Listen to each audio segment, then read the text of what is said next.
This is a John Birch Society meeting, actually, that you're all attending, whether you realize it or not. So what we do when we start the meeting is we start with a prayer and a pledge. So if everybody would stand and pledge allegiance, if you're not comfortable, I'm sorry.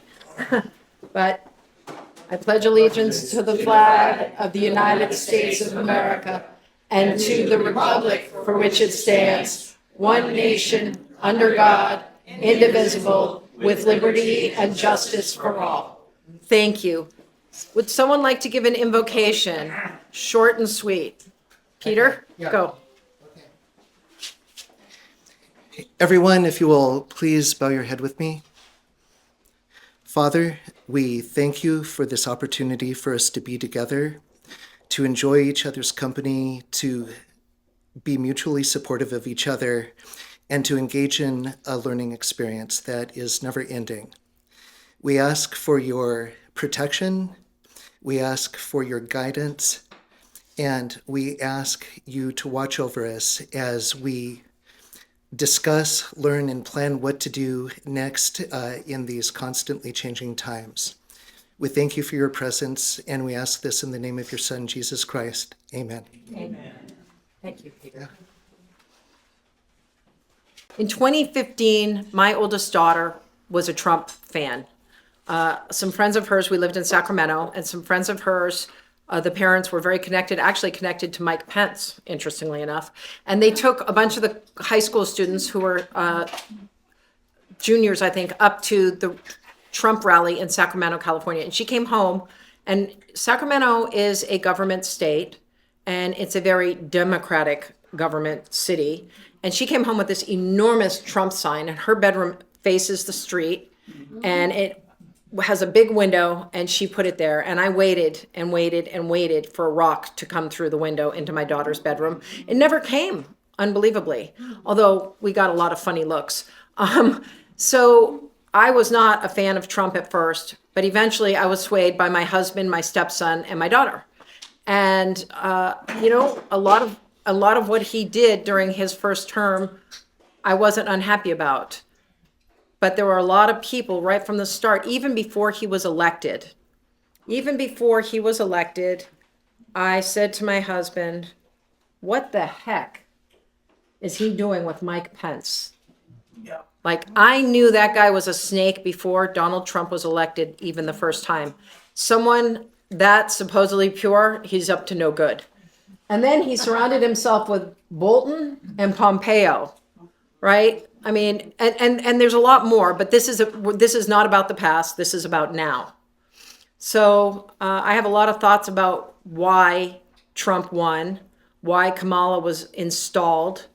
I think it was on purpose to allow Trump to win. What it did is it moved a lot of people that were left of most of us sitting in this room towards Trump and voting for him because they didn't want the train wreck that was Kamala Harris or Biden again. So that's my ideas. It's not fully formed, but that's how I feel about it. And so for a while I was very excited that, he would have learned from his first term, and that we would begin to restore our constitutional republic and the rule of law. But even before the first assassination attempt, I started to wonder. I'm sorry for those of you who never wondered and think that I'm sacrilegious or something, but I wondered because of what happened the first time. I didn't see anything substantive to tell me. And when Elon Musk and Vivek Ramaswamy jumped on board, and then when RFK jumped on board, and I actually respect RFK and how he jumped on board, because he didn't just jump on board, oh, woohoo, look at me, like Elon and Vivek did. First of all, they are not Americans. Their first priority is not America. They are not America first. They might use those words, but they're not. They're their wallet first. Their allegiance is to their wallet and to artificial intelligence and the technocracy. That's not what I want in this country. As an American citizen, I want the country I thought I lived in when I was growing up in the 70s, right? I want innocence back. I want Christendom back, really. I don't know how you feel about that or if you even know what that means. But I want the rule of law, and I want a handshake is enough. and I don't want the government in my shower or my toilet. Right now, they're coming after people who ride horses and how you train them. It's incredible. So yeah, I'm not kidding. They're coming after the West big time. So here it is. The past predicts the future because look at what we've got. We all know Mike Johnson, who did that huge bill, the huge infrastructure bill and all of that, trying to shove money to Ukraine still. Don't have my glasses on, but J.D. Vance, you'll hear more about J.D. Vance tonight. I used to live in the Bay Area, so I know all about Peter Thiel. I didn't know J.D. Vance and Blake Masters back then. I do now. And Thune, who was going to run for Mike Johnson for Speaker of the House too, and he's a big-time rhino. So none of these are good people. And I've heard people say, well, Trump doesn't know or he didn't know. He should know. He should know. And if he doesn't know, there's something wrong. And the something that is wrong with him. Because you don't get to the level he is politically or in business with not knowing or not having people you can trust.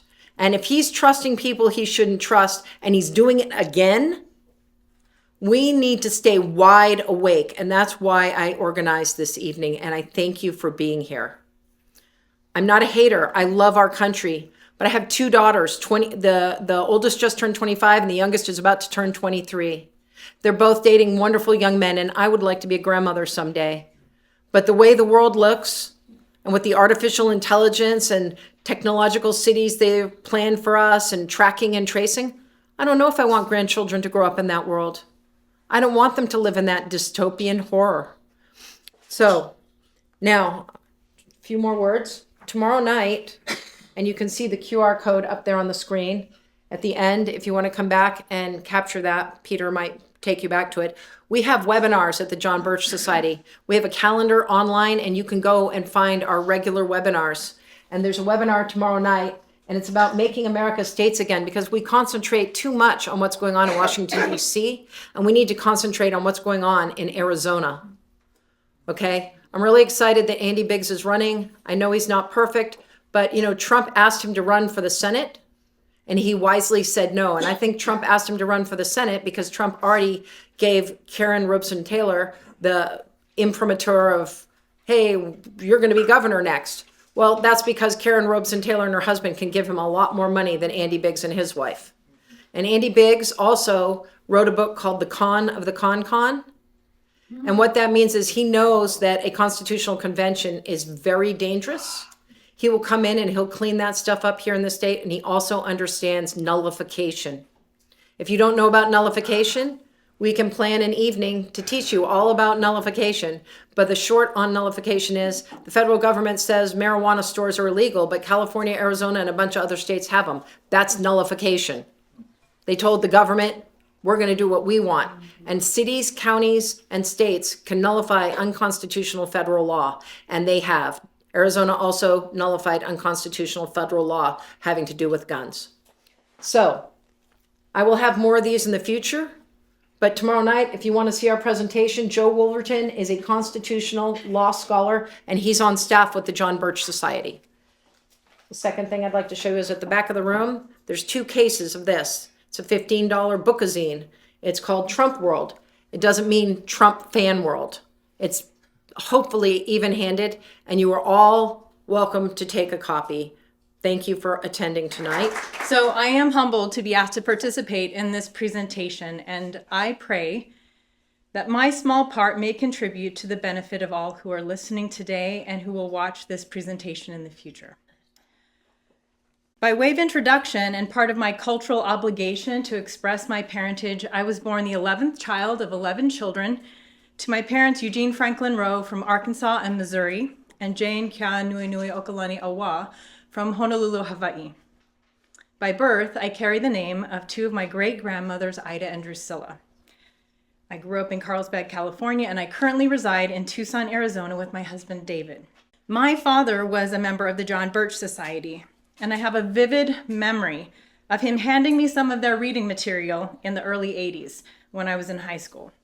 He casually suggested that I might find it interesting. As a World War II Marine Corps veteran, to say that my father had a patriotic influence on me would be an understatement. Another highly influential man in my life was Ezra Taft Benson.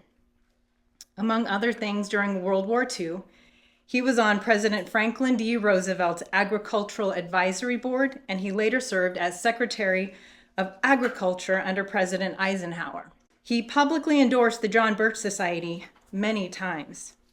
Both of these men instilled in me a love of God, family, country, and the Constitution of the United States of America.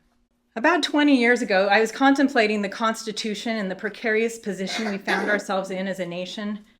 And when I cried out to the heavens, why do we experience so much political and social strife in our country? I received the strong impression that I needed to study the Civil War. Mind you, at that time, I was sitting figuratively in the seat many of you are sitting right now. I was thoroughly steeped in the established narrative, a narrative that is intricately intertwined with our lives even today. Medina Duggar, opinion contributor of The Hill, wrote, "Former President Donald Trump and independent presidential candidate Robert Kennedy Jr. agreed to meet in order to explore avenues of cooperation towards advancing the cause of national unity. They solidified their bond by agreeing to allow space for disagreement, a strategy reminiscent of Abraham Lincoln's team of rivals, where he appointed his political opponents to key positions in his cabinet during the Civil War. By bringing together leaders with differing views, Lincoln aimed to unify the nation and strengthen his administration through a diversity of perspectives and talents, ultimately contributing to the Union's success. Mirroring this strategy, Trump and Kennedy officially joined forces in the spirit of a unity party." This is but a small example of the seemingly endless references in our culture to Abraham Lincoln, who is considered the greatest president in our nation's history during the period of our greatest upheaval. For me, studying it, the war that claimed more American lives than any other, has become the filter through which I often view current events in ways other than merely coincidence or organic political and social movements. This is the narrative I was taught, and perhaps this sounds familiar to you. The establishment historian writes, "The Civil War was about slavery. The selfless and morally superior Union soldier, brilliantly directed by a prophet and saint, Abraham Lincoln, invaded the evil and decadent South with no other purpose than to liberate the oppressed and downtrodden Negro from his cruel, sadistic masters. Filled with righteous indignation, these virtuous knights in military blue crushed the traitors and brought emancipation and heaven on earth to African Americans, all while bringing defeat and chastisement to the poor, ignorant Southerners, most of whom were slave owners or cruel overseers." This is the Lincoln Memorial, and you'll see that it identifies itself as a temple. And now that you're aware of it, you'll notice many references to worship of Lincoln. On the contrary, what I learned through an independent study of original documents, biographies, and speeches was not only different than my public school instruction, it was vastly more rich, more complex, and even more heartbreaking than I had ever imagined. What American student knows? In 1641, the first laws providing legal bondage for slaves were passed in the northern county of Massachusetts. Slavery existed everywhere in the world, and yet the United States is the only country to have solved emancipation by slaughtering thousands of both combatants and innocents. Slaves were brought to the Americas primarily in northern slave ships, and the slave trade was financed by northern banks. The colony and then state of South Carolina was the first to allow blacks to vote in 1706. The southern colony of Virginia was the first to pass legislative laws against the importation of slaves from foreign lands in 1778, before the end of the Revolutionary War. At the onset and continuation of the war between the states through 1865, the largest slave plantation in South Carolina was owned by a free black man by the name of William Ellison Jr. Only about 6% of Southern white men owned slaves. It was the northern state of Massachusetts that began the segregation laws in the 1830s with the railroads. The majority of Southern white men who were slave owners owned one and toiled alongside them. Segregation laws did not appear in the South until the 1890s, after a period of Reconstruction, which politically pitted the races against each other. Or who knows, even that a southern county in Mississippi fought to secede from the Confederacy as a free state. As I said, our history is more rich, more complex, and more heartbreaking than we have been led to believe. In the very brief time I have, and as a preparatory prelude to the information presented after me, my comments will introduce a broad overview of a few terms and United States political history through the Lincoln administration. Much of what we are conditioned to call patriotism would be unrecognized by our nation's founders. Because of government schooling, which is propaganda, we are led to believe in things they would have never accepted. Today, we seemingly take for granted that we know what we are talking about when we say such things as abolition, sovereign independence, and the Constitution. Definitions matter, and most Americans use this term incorrectly. Independence refers to exclusive political authority over a territory. The colonies declared their independence on July 4th, 1776, but the British Crown saw us as little more than rebellious traitors. It was not until the Treaty of Paris was signed on September 3rd, 1783, that the 13 colonies became 13 independent nation states. September 3rd, 1783 is our Independence Day, just as Hawaiian Independence Day is November 28th, 1843, the date the treaty was signed with Great Britain and France. This is how independent nation states interact with one another, through treaties. From 1783 to 1787, the 13 nation states operated independently under the Articles of Confederation. After the Constitution was born at the convention in 1787, each nation state was given the opportunity to decide if they would adopt it as their working document for interstate relations, or if they would remain independent. The Constitution only required 9 to participate to go into effect. However, over a period of 3 years, each of the 13 independent nations chose to delegate only specific duties to this federal government. The history and process of ratifying the Constitution is crucial to refute the claims that Abraham Lincoln and Noah Webster later argued that the sovereignty of the United States as a whole existed before the states individually did themselves. This is ridiculous, since the King of England signed 13 independent treaties, not one representing the whole. Much like today, the political factions arose. The main two traditions or ideologies that emerged following the Constitutional Convention were labeled after the men who led them, both Jefferson and Hamilton. In brief, Jefferson sought states' rights, limited federal government, and a sound money supply. Hamilton desired to strengthen and consolidate federal power and banking. In 1861, the Republican Party, under a cloak of abolitionism and with Abraham Lincoln at the head, aspired to the Hamiltonian tradition. However, even Hamilton would not have gone to the lengths of waging war to achieve his goals, as did Lincoln. Lincoln obliterated the 9th and 10th Amendments, which protect our rights. Abraham Lincoln wanted to abolish slavery, but not because he was a humanitarian. In fact, he did all he could to deport them. Not once, but many times in multiple locations, he said, "I will say then that I am not nor ever have been in favor of bringing about in any way the social and political equality of the white and black races, that I am not nor ever have been in favor of making voters or jurors of Negroes, nor of qualifying them to hold office, nor to intermarry with white people. And I will say in addition to this that there is a physical difference between the white and black races, which I believe will forever forbid the two races living together on terms of social and political equality. And inasmuch as they cannot so live while they do remain together, there must be the position of superior and inferior, and as much as any other man am in favor of having the superior position assigned to the white race." Regarding race relations, he poisoned them. Lincoln claimed extraordinary powers and suspended the writ of habeas corpus, the provision of the Constitution that protects citizens against arbitrary arrests in all the United States.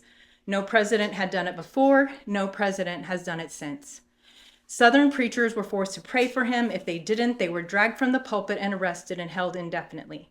He received support from the clergy, but we have to consider that it was likely under duress. In his public letter of June 12, 1863, to Erastus Corning and others, Lincoln said with characteristic toughness, "The time is not likely to come when I shall be blamed for having too few arrests than too many. No careful work on the numbers of civilians arrested by military authorities has ever been done by a historian, and those historians who have attempted an estimate have been writing with the goal of defending him. Even so, the lowest estimate is 13,535 arrests from February 15th, 1862 to the end of the war, and there were over 800 before that time. He essentially destroyed the Constitution." The historian Hummel informs us, at the war's close, the United States could boast higher taxation per capita than any other nation, but all the new and old taxes combined were just sufficient to cover about 1/5 of the Civil War's money cost.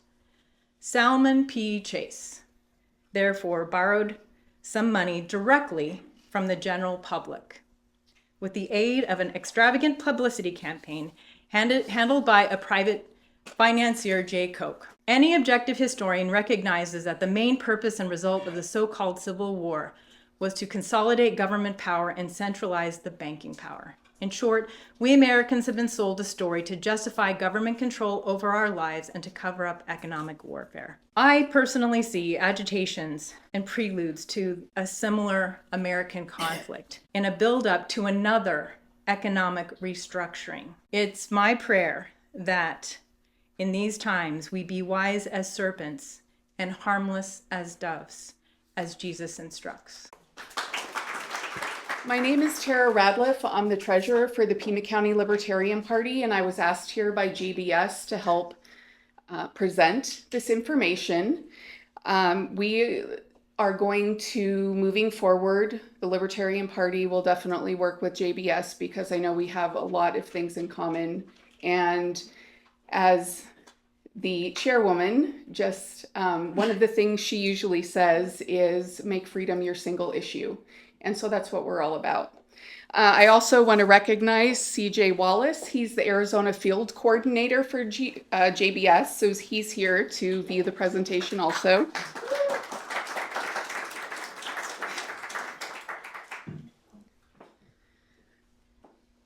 Okay, so why am I here? Why do you want to hear what I have to say? I'm going to talk about some of the policies, executive orders, and directives that President Trump has put into place in his first week of office. He's been really busy.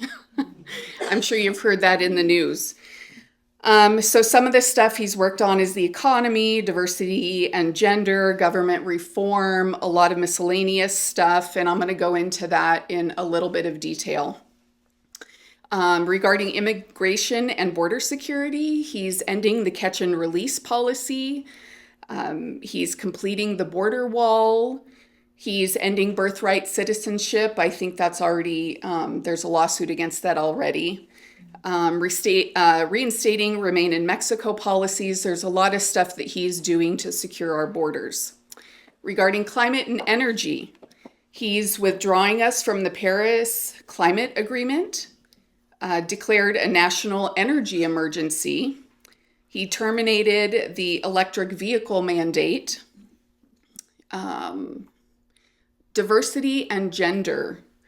He's shutting down all the DEI in federal offices, ending affirmative action. He's not supporting gender ideology anymore in the federal government.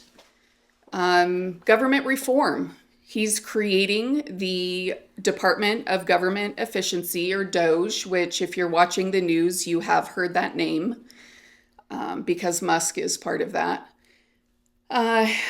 Mandating federal employees to return to their office. I think that's in DC, if I'm not mistaken. Restoring freedom of speech and preventing government censorship. We'll see how that rolls out. Pardons and sentence commuting. He freed Ross on day 2. He promised day 1, but it was done, and that's a libertarian thing. He has pardoned hundreds of J6 hostages, as he likes to call them. On the economy, He is removing barriers to American leadership in artificial intelligence. And I'm going to touch on that a little bit. Peter is really going to dive into that. And hopefully you will learn what the concerns are with AI, if you don't already know a little bit of that already. He's going to tackle inflation. He wants to promote the crypto industry and creation of digital assets.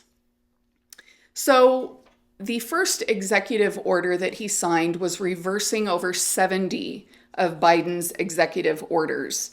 And some of the noteworthy mentions were the gender identity and sexual orientation. I know that was a big thing with Title, was it 9? He's ending the climate crisis, got rid of DEI, got rid of the car and truck, the electric vehicle mandate, got rid of environmental justice for all. Another executive order was that he's going to withdraw us from the WHO. It's going to pause further funds, recall and assign people or federal workers and contractors, stop negotiations with the pandemic agreement and the international health regulations, and he's going to make sure it's not binding on the US. This is what the executive order says in it. Some of the other miscellaneous ones were no more federal tax dollars to fund elective abortion, renaming the Gulf of Mexico to the Gulf of America. Peter's going to address that. So he's done a lot of good stuff, but I think there's some other things that we really need to be watchful for. And that's what I want to try to give you that information so that you can be aware of it, so that when you hear it on the news or from people, you understand where it's coming from and where it will lead. So the Stargate project, it was proposed on January 21st by Trump, which creates massive AI data centers throughout the US. It also encourages each data center to build their own electricity generating center for specifically the AI centers, so they are independent of our grid, and customized mRNA cancer vaccines, which I'm sure that will lead to other mRNA-based vaccines for anything and everything out there. So did you know? This started in 2022. It was an American AI joint venture created by OpenAI, SoftBank, Oracle, and MGX. 3 of those companies you'll recognize as people that Trump actually spoke about and who was going to fund this. And the Oracle founder said, some of the data centers are already under construction. So to me, that tells me that this wasn't something that was right away, let's do it. This is what I'm thinking, a month until his inauguration. This is something that's been in the works for years. Just yesterday, Politico had an article where Trump said maybe we would consider doing it again. I don't know. Maybe we would have to clean it up a little bit, talking about the WHO. So maybe reversing his decision? This is interesting. This is only a week later.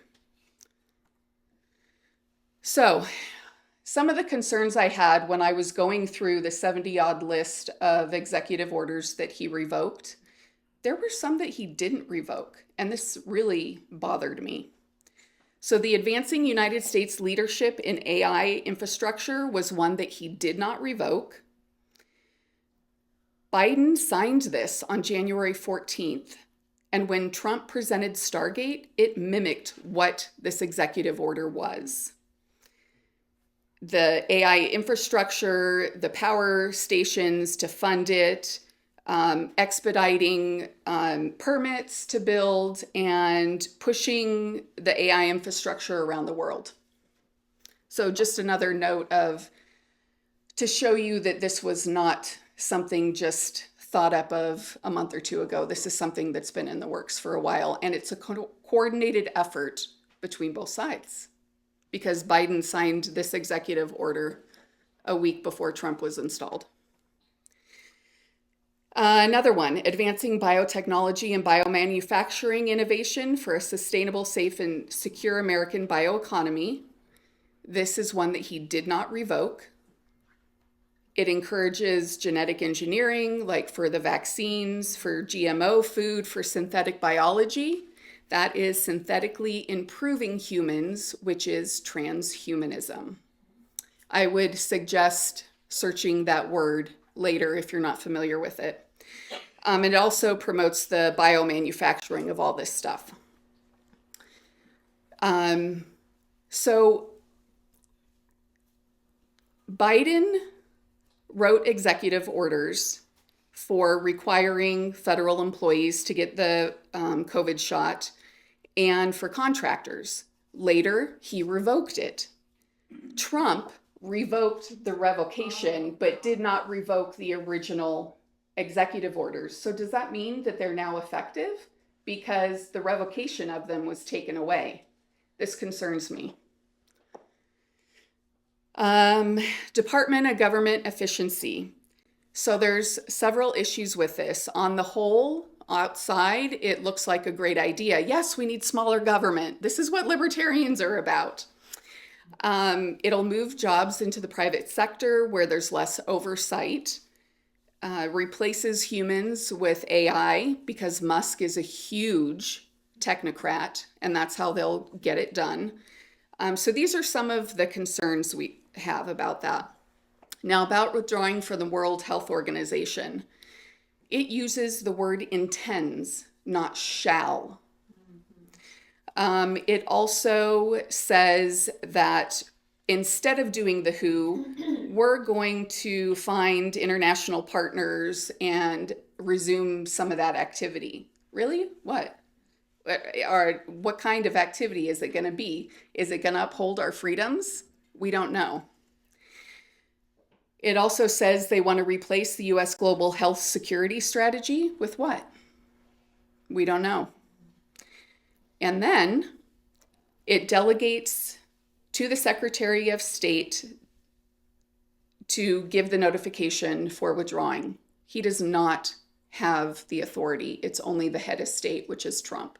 So why did he delegate it? Because it's invalid. And Dr. Rima is going to speak about the WHO in just a moment.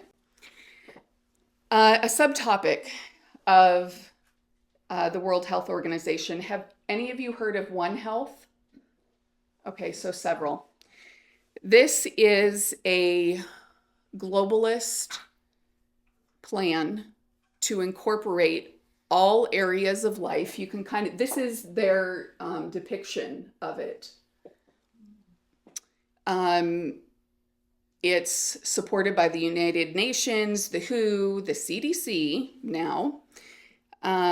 They flower their words very well, so it sounds like this wonderful, beautiful thing, but there's a lot that is really bad about it.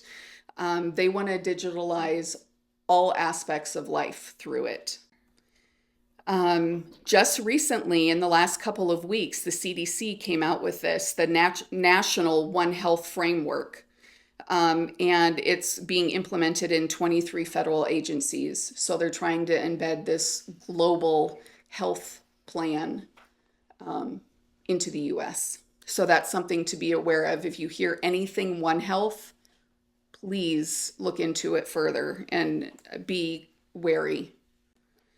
So my final thoughts. You will always have moments where it just feels like it's overwhelming. Just know they'll pass. Take a deep breath, find your faith, and come back up, standing strong against this tyranny, because together we can do this. One or two voices is hard to make a difference. But if 50 or 100 of us speak out, someone's going to listen. I'll give an example. At Costco, they started making everyone scan their card when they go through, but what a lot of people don't understand is they have faces coming up on the back of the screen. So it's leading to a digital ID. They already offer a digital Costco card. I refuse to participate in that because it promotes the digital life and exclusion of people who don't want to use that. And so from day one, I refused. And I just say, no, thank you. Oh, and the people at the door, they just, bless their hearts, they get pretty upset about it. Anyways, I just asked the manager, and I say, I don't want to do this, and this is why. Here is my driver's license. Here is my Costco card. You can see the picture on both. My names match, because that's the reason they're giving. People are using other people's cards. I said, I don't want to scan it. Oh, okay. So now, because I've gone to several Costco's and said no and had to talk to a manager, they now allow people not to scan if you show their driver's licenses. One voice can make a difference, but 100 will scream louder than anything you can think of. So always keep the flame lit in your hearts and minds for faith, hope, and freedom. And now I want to pass Dr. Rima. My name is Rima E. Lebo, MD. I am a physician. I have practiced drug-free medicine and psychiatry since my graduation from the Albert Einstein College of Medicine in 1970, which is still within living memory. That tells you that I think a little bit differently than some other people.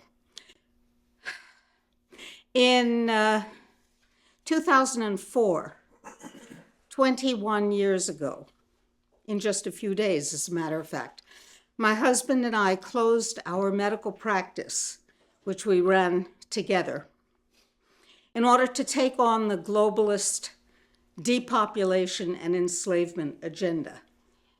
That was our mission, and we created the Natural Solutions Foundation. At that time, if you used the G word, genocide, people would say, you're crazy. Well, we've moved significantly from then to now. When you use the G word, people say, they're crazy, the genocidalists. So there's a growing awareness that there are genocidalists. They have a death machine, and the death machine is called the United Nations. A long time ago, when Ron Paul and Barry Goldwater and other prescient people said, we have to leave the United Nations, I said, what's wrong with those people? And then I became aware of what was right with those people. It's still a minority view, but it's growing. Now, President Trump has promised to do a number of things, which I think are really, really good things. For instance, a nation cannot exist if it cannot secure its borders and determine who is within that nation. The United Nations, in its Universal Declaration of Human Rights, which is no such thing, which was ratified by the United States in 1945, says that anybody can migrate anywhere at any time, change their citizenship at will, and when they go to that foreign country, they have to be supported even in ways that the citizens of that country cannot be supported. That's interesting. By the way, the Universal Declaration of Human Rights says that you have rights, but they can be revoked at any time by a law. I don't know how a country club, a club of countries, can pass a law unless it becomes a supranational overarching state, which is what United Nations 2.0.com says the United Nations is becoming, and Pact for the Future, which the United Nations adopted, with a few national exceptions, on September 23rd of this past year, does indeed put it in that position. But we're in the United States. So I was saying that President Trump says that he will secure the borders, and he is, in fact, bringing troops to do so, building a wall, etc., which the Pope just said was unchristian, as he lives in the Vatican surrounded by a wall built by a previous Pope, but never mind. Anyway, he says there are two genders. Well, yes, as a matter of fact. He says that DEI is to be died, is to be discarded, is to be killed. Excellent. He says that the United States is to become a healthy organization, a healthy nation, rather. We are to have clean food. He does not say we are not to have mRNA vaccines, replacing all vaccines and new ones coming into being. And by the way, the World Health Organization, which is not about health, we'll get to that in a second.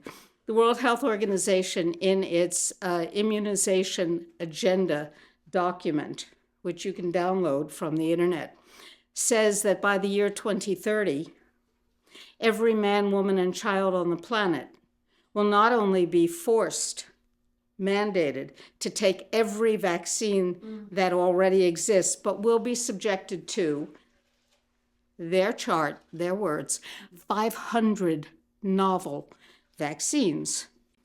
For those of you who are deeply concerned about what the novel mRNA vaccines or alleged vaccines have done, you might think about what 499 more like that might do. So, those are mandates. If you think about the economic cataclysm in the United States, which Trump says he wants to make great again, food. If you think about the corruption of our food, there's a big job to be done there to make our food and our water safe. If you think about the economic destruction that Trump wants to reverse, there's a significant amount that needs to be done there. Here's the kicker. Each of those problems and all of the rest that we're facing, including the destruction of children with comprehensive sexuality education, comes directly from the United Nations, not from the WHO, not from UNESCO, not from UNICEF, not from the International Monetary Fund. Those are subsidiary servant organizations that serve the will of the United Nations.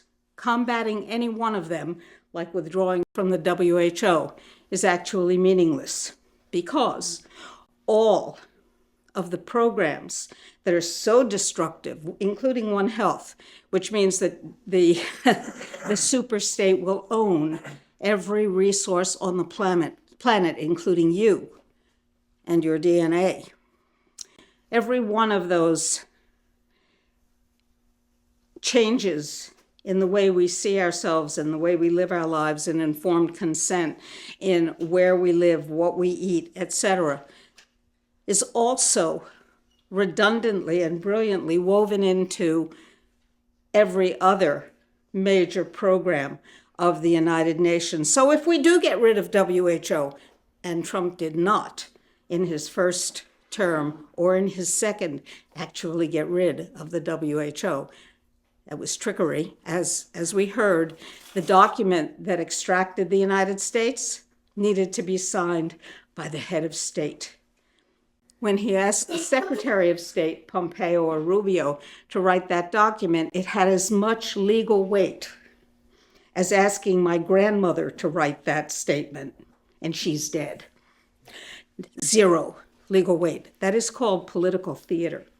So, if we really want to fix the borders, which are violated, and our citizenry and our illegal alien problem, which has been violated into the state that it's in by United Nations mandates, in this case on migration policy. If we really want to prevent the land grab that's coming, if we really want to restore the health of our food, which has been degraded under Codex Alimentarius, a United Nations program that I know very well, if we really want to restore our economy, which has been destroyed by United Nations policies, if we really want to prevent being subjected to mandates for vaccination, and if we want our property rights to be maintained and not be coerced into open-air concentration camps, called 15-minute cities, etc., etc., etc. We need to help President Trump resist the massive pressure of the globalists on him, fellow billionaires and others. How do we do that? We do that by picking up our freedom mouse and by the millions saying my 3 favorite words in the whole world. Do you know what they are? Don't you dare. And saying that to President Trump peacefully, lawfully, and powerfully. And that means you have the power. The single most destructive thing that the globalists have done is to convince the entire world that individually and collectively we are powerless, we are meaningless, and we are disposable. They have put us into a state of despair. I'm a psychiatrist by training. They have put us into a state of depression. What does depression look like? You feel hopeless, you feel helpless, and you feel like you're trapped where you are forever. The entire society is being conditioned to be hopeless, helpless, and trapped forever. And it's a myth. We are, in fact, the most powerful force on the planet, those of us who can still think. Now, Trump rode into office on the white horse of populist heroism. Okay, let's make him a populist hero. I happen to have a website where you can go and do this. The website is called preventgenocide2030.org. Please write that down or put it in your phone or grave it on your forehead or do something with it so you remember it. Preventgenocide2030.org. The Sustainability Development Goals of the United Nations and its component globalists are designed to get rid of 90% of the current world population explicitly. This is not by implication, this is explicitly. And to digitally and genetically convert those few remaining persons through biodigital conversion to something that is no longer human, to literally exterminate the human species. I would rather not do that. Don't you dare. Remember that? So I would urge you to help President Trump to resist the globalist forces. Now, he has surrounded himself with a coterie of globalists. Peter will deal with that. I will not. However, he needs the populist support in order to remain where he is for himself, narcissistically, and politically. And that means we have a control point if we use it. PreventGenocide2030.org has actions that you can safely, peacefully, and powerfully take by the millions, which means you have to take the action and then share it on, share it on social media. If you don't, you're voting for the destruction of humanity. Thank you. I am going to be speaking about a number of things that I think that everyone should know about regarding the incoming Trump administration. There are some good things, I agree with Lisa, but there are also things that I think are extremely concerning that don't get talked about a lot. Some of them tonight I'll probably be presenting to you for the first time. And so this is educational because we're at a point right now where we really do need to understand what is being done as opposed to what is being presented to us through the media. I hope that you will take this under advisement. I'm going to be as objective as possible about this. I'm going to talk about the facts. I'm not going to talk about my opinions about any people, and then draw your own conclusions.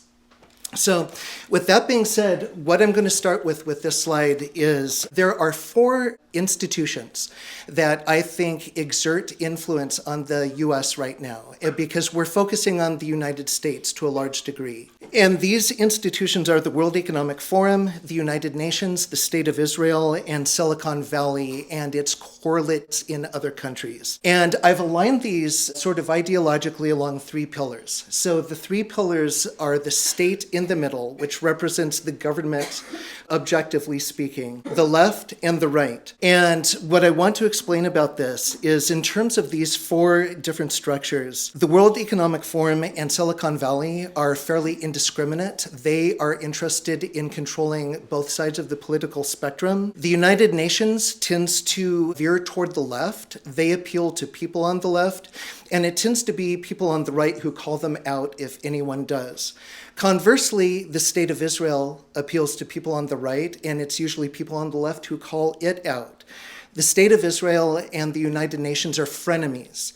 They have a lot of the same objectives and goals, but they also ultimately don't want the other one to beat them to the finish line. Okay, so here's a disclaimer everyone always has to make when they talk about Israel. There is an important distinction between Judaism and Zionism, and I want to make sure that everyone here understands that, because what Zionists do is they try to conflate the two in a very deceptive way, so that if anyone speaks out against the State of Israel, it is conflated with attacks on people who practice Judaism, Jewish people, and therefore anti-Semitic. And I need to disentangle those right away. Basically, what the difference is Judaism is something that is both religious and ethnic.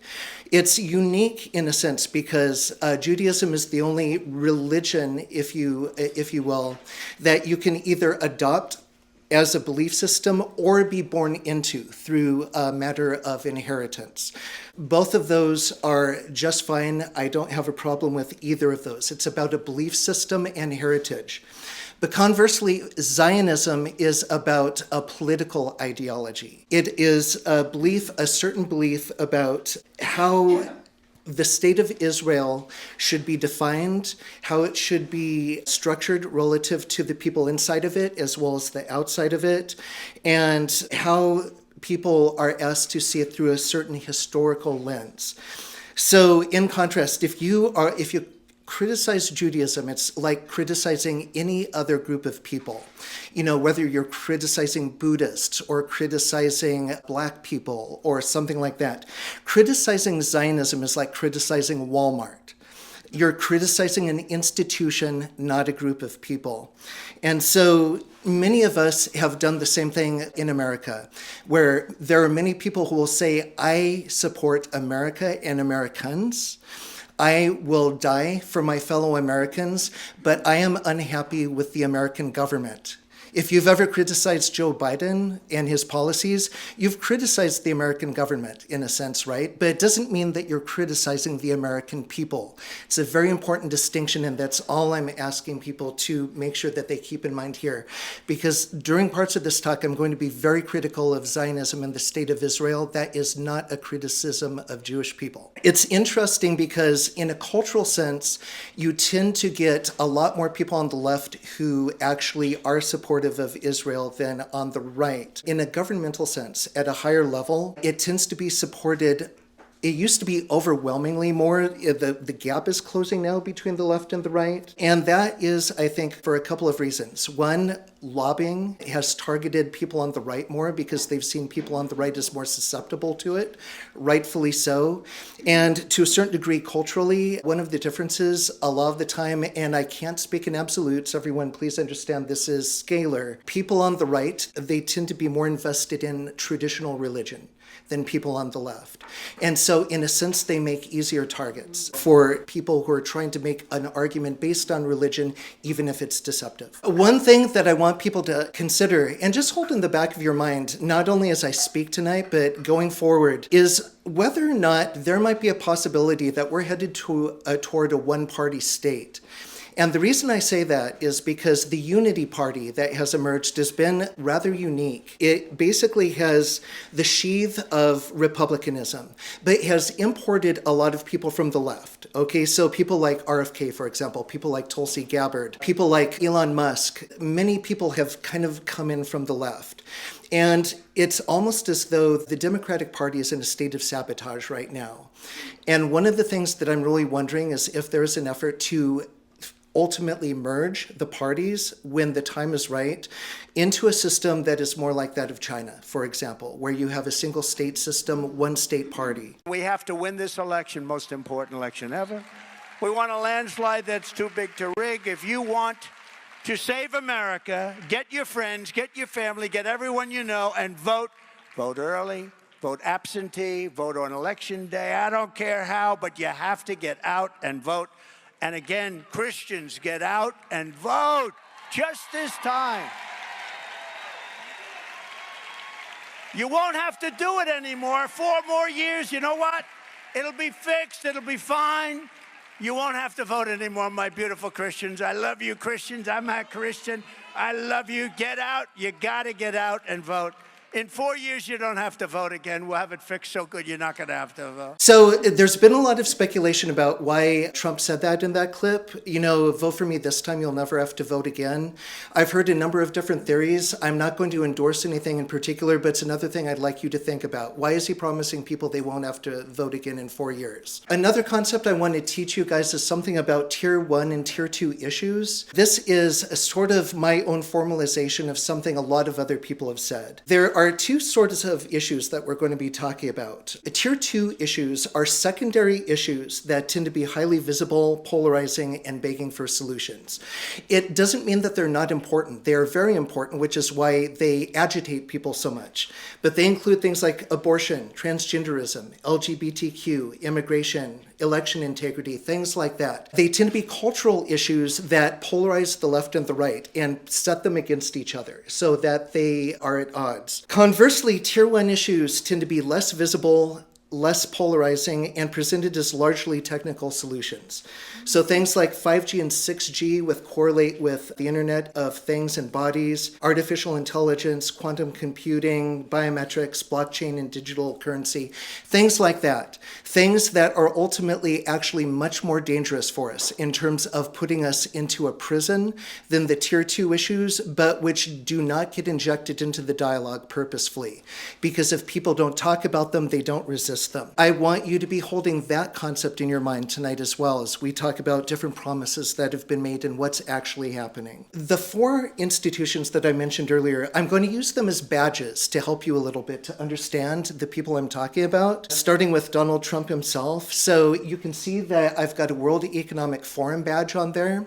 It's because he's formally connected to the WEF as a contributor, and he has an Israel badge there, which means that he's formally connected to the Zionist movement. And so each person is going to have different badges. There's a couple of people who will have no badges, which is great, which means that they don't have these institutions exerting power on them, but that's what that means. The brief stuff that I want to review with Trump is that he became president of his family real estate business way back in 1971, orienting it to luxury accommodation. After a series of bankruptcies in the 90s, he launched several side ventures, and I want to note that one of the biggest institutions that bailed him out of bankruptcy was the Rothschild Incorporated Bank, which I think is important because whenever you get bailed out of bankruptcy, it makes you indebted. And then from 2004 to 2015, he hosted The Apprentice TV show, which meant he got a lot of practice in front of a screen acting. During his first term, his immigration policy included a travel ban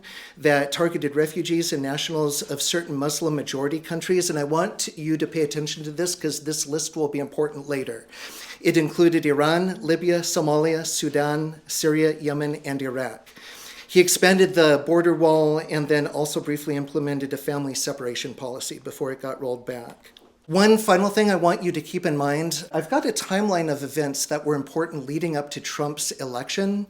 One of the things I wonder is how organic that election actually was. A lot of people on the right will talk, rightfully in my opinion, about election fraud and election rigging. I think that was very clear in 2020. What people don't ask is, if it happened in 2020, could it have happened again in 2024?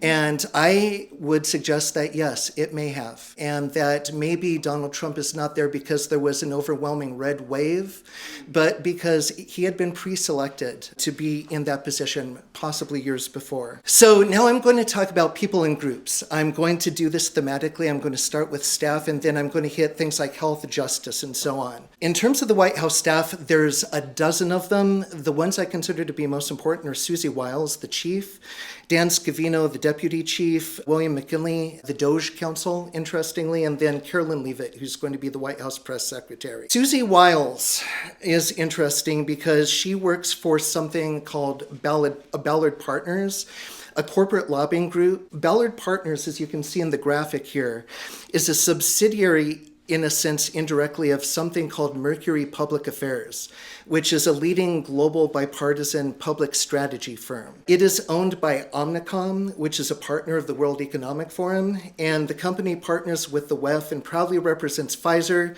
Gilead, the UN Foundation, and Gavi.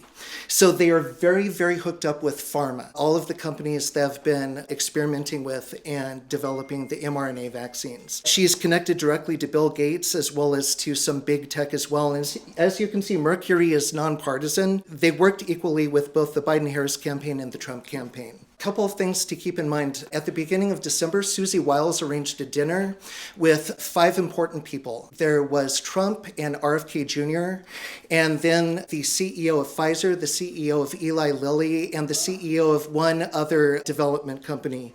And Burla, the CEO of Pfizer, left the meeting reportedly being rather satisfied about the outcome. Have you met with Donald Trump since the election? Yeah, I had a chance to go have a long and actually quite intriguing dinner with him. What did you discuss? What was intriguing? Well, we touched on a lot of things. It was over 3 hours. To my surprise, it was, just he and I, his chief of staff, Susie Wiles, and the person who helps manage things for me, Larry Cohen. So the 4 of us sat there, and it was quite wide-ranging. Global health's the area that I work in, and such amazing things have happened and can happen there. I spoke a lot about HIV and that the foundation's literally working on a cure for that. We're at an early stage, and so he, in the COVID days, accelerated the vaccine innovation. So I was asking him if maybe the same kind of thing could be done here, and we both got, I think, pretty excited about that. We talked about polio, where we're very close to getting that done, but if you stop, it'll spread back. And so I explained why it's been tough in Pakistan, Afghanistan. We've had cases show up in Gaza. We have cases in Africa. And he was fascinated to hear what he could do to maximize the chance that during the next 4 years, that incredible milestone will be achieved. I felt like he was, energized and, looking forward to helping to drive innovation. I was frankly impressed with how well he showed a lot of interest in the issues I brought up. Okay, so you've got the recent meeting with Bill Gates then, several happy executives that met at the beginning of December with Donald Trump. I consider that to be concerning. All right, something else that's concerning is this guy, Peter Thiel. How many people have heard of Peter Thiel?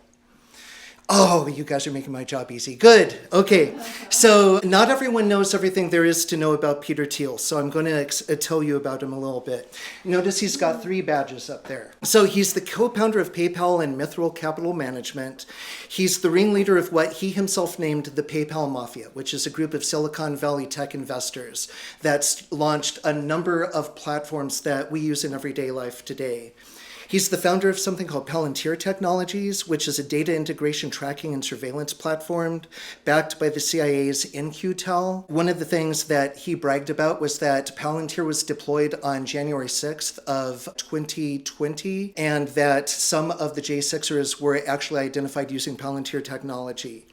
He has worked with the government of Israel and deployed Palantir in Israel in conjunction with the Lavender, Where's Daddy, and the Gospel software programs used to select human and infrastructure targets.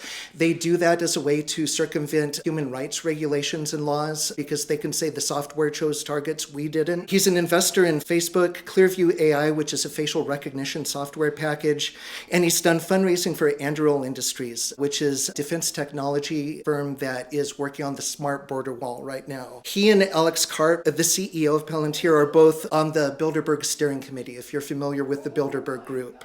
Okay, so this is someone asking Peter Thiel about Lavender, which is one of the software packages that's deployed in Israel. And this is just my way of introducing you to Peter Thiel. So what do you think about the use of artificial intelligence, or Lavender, by the IDF in identifying Hamas targets? And secondly, do you agree with Elon Musk about that the population decline is a risk for humanity?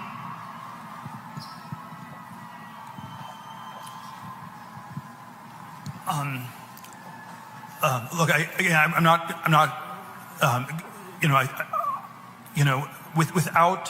without going into all the I'm not on top of all the details of what's going on in Israel because my bias is to defer to Israel. It's not for us to second guess everything, and I believe that broadly the IDF gets to decide what it wants to do, and that they're broadly in the right, and that's sort of the perspective I come back to. And if I fall into the trap of arguing you on every detailed point, I would actually be conceding the broader issue that the Middle East should be micromanaged from Cambridge, and I think that's just simply absurd. And so I'm not going to concede that point. Okay. Besides being a clumsy public speaker, he's also a liar because he does know. He runs a company called Breakout Ventures that I'm not going to go into in detail here. I have this just to show that he works with things like synthetic biology and several different green agenda technologies. But J.D. Vance, who someone asked me about right before break, he's important because he's been named as one of the Senate's strongest believers in unfettered AI and crypto by Donald Trump. Based on his views, investments, and network, he may also be the most pro-crypto major party vice presidential candidate in history. Before running for Senate, he was a venture capitalist with relations to the AI industry's most prominent figures, including Mark Andreessen and Peter Thiel. In fact, he's Thiel's creature. Thiel helped to create J.D. Vance. He molded him in his own image through lavish investments in his business and political careers. Thiel gave Vance a job at his venture capital firm Mithril, backed him to start his own venture fund, Narya Capital, and then later invested $15 million in his successful run for the Senate. So when you read Hillbilly Elegy, or if you watch the Opie created Netflix version, it leaves out a lot. And one of the most important things it leaves out is Peter Thiel from J.D. Vance's biography, because J.D. Vance did not really just kind of come up by his own bootstraps. He was groomed by this guy. J.D. Vance's investments tell a whole story. I don't have time to go through all of this, but I want to just point out he has significant investment in multiple biotech firms. The biotech firms are the ones which, among others, work on mRNA development, healthcare data management, precision medicine, virtual healthcare. So he's very interested in AI and in algorithm-based medicine that is long distance. A lot of immersive virtual stuff, nanotech, LED phosphors, and then some green technology like electric vehicle charging tech development and vertically integrated modular multifamily housing developer.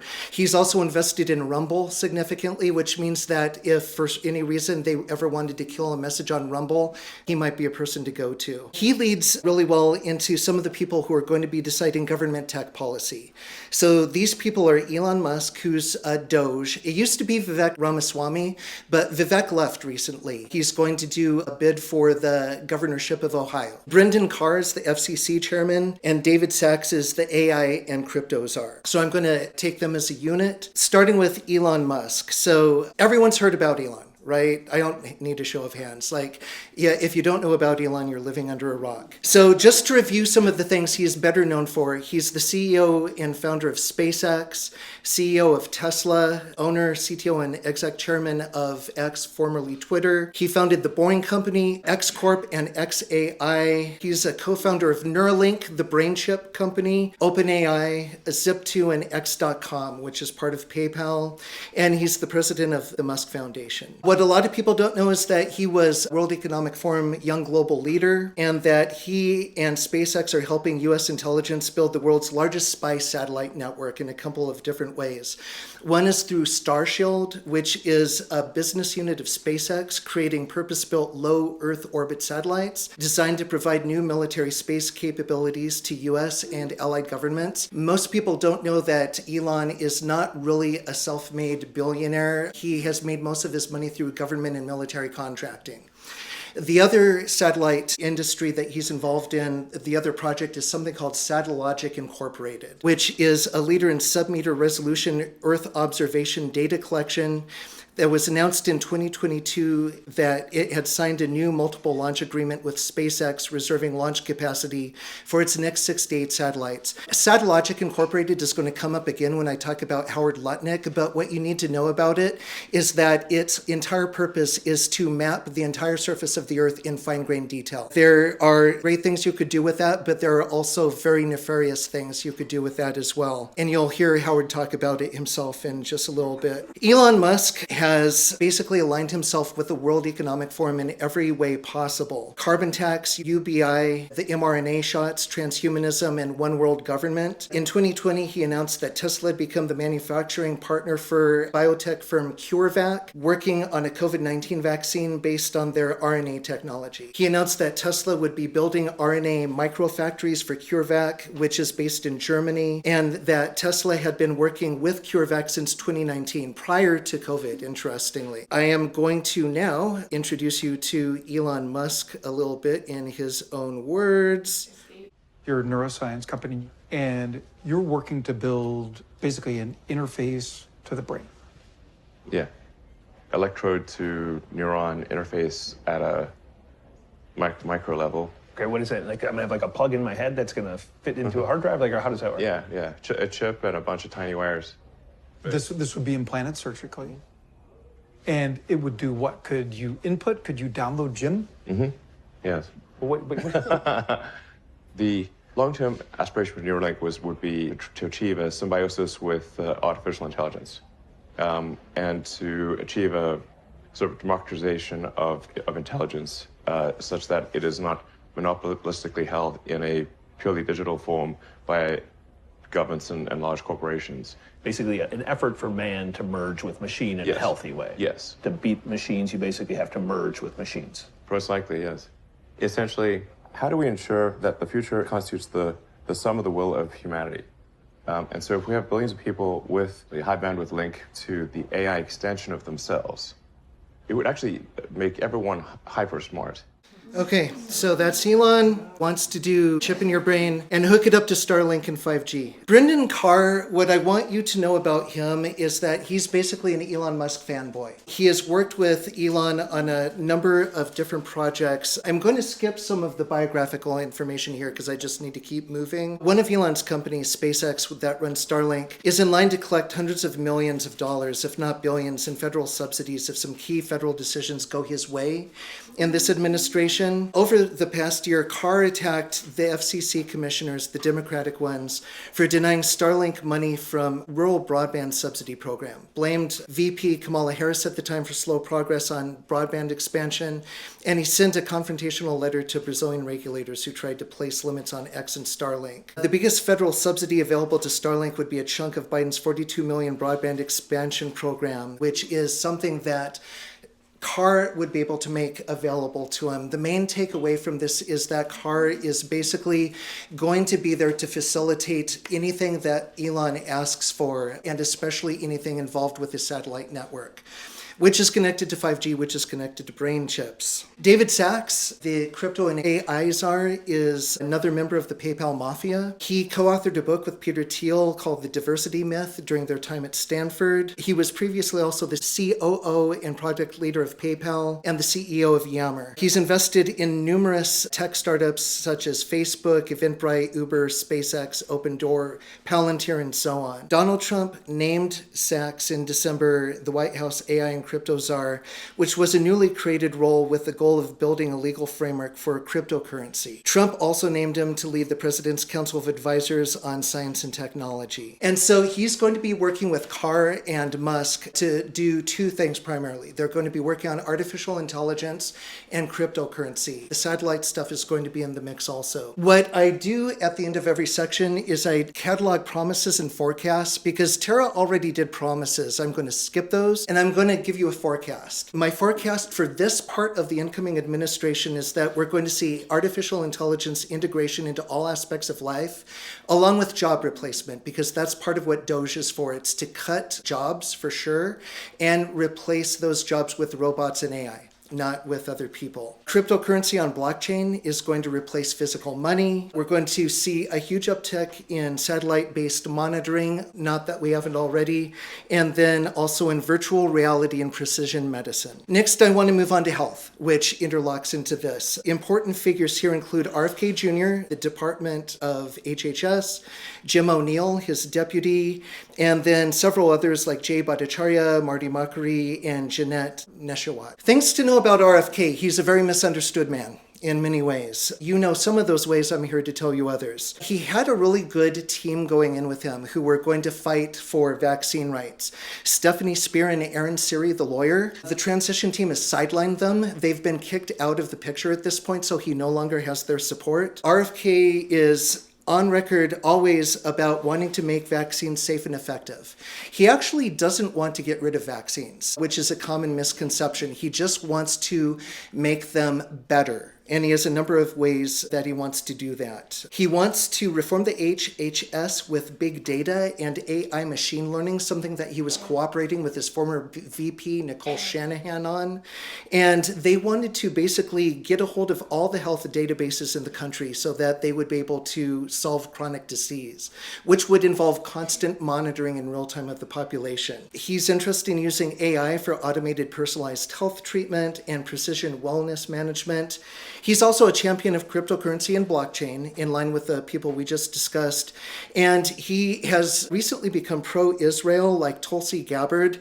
And the interesting connection there is that Israel, the state of Israel, is already data mining all of their health records and basically leading the world in how to create big data sets to put people's health data on blockchain so that it can be articulated and manipulated by the government. I want you to hear what he says in his own words. I want to say it emphatically. I am pro-vaccine. I have always been fiercely pro-vaccine, and I believe that we ought to have policies that encourage full vaccination for all Americans.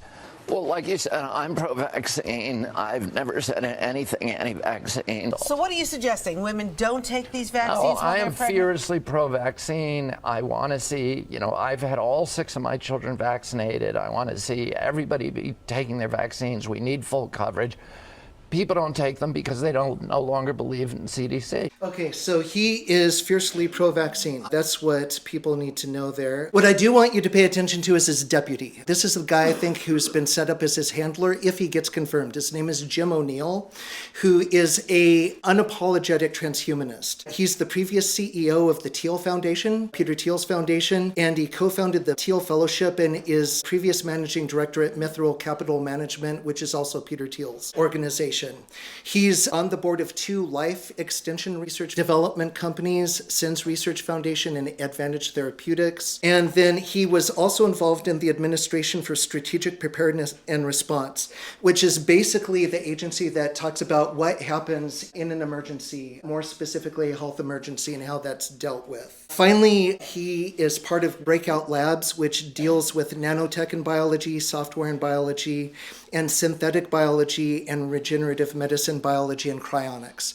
So he is very, very much into transhumanism and technocracy. Let me give you a couple of examples of where combining a few important things can make a big difference. Let me talk first about the convergence of nanotech and biology. So Mithril recently invested in a nanotech company called MagForce that combines nanotechnology with biology. So they create iron oxide nanoparticles with an aminosilane coating that they inject into solid cancer tumors, and then in a series of non-invasive sessions, activate them with an external electromagnet that causes the particles to heat up and ablate the tumor. They're already approved for glioblastoma in Europe, and they're now working on developing a prostate cancer indication. Glioblastoma is important because there are really no good treatments at all.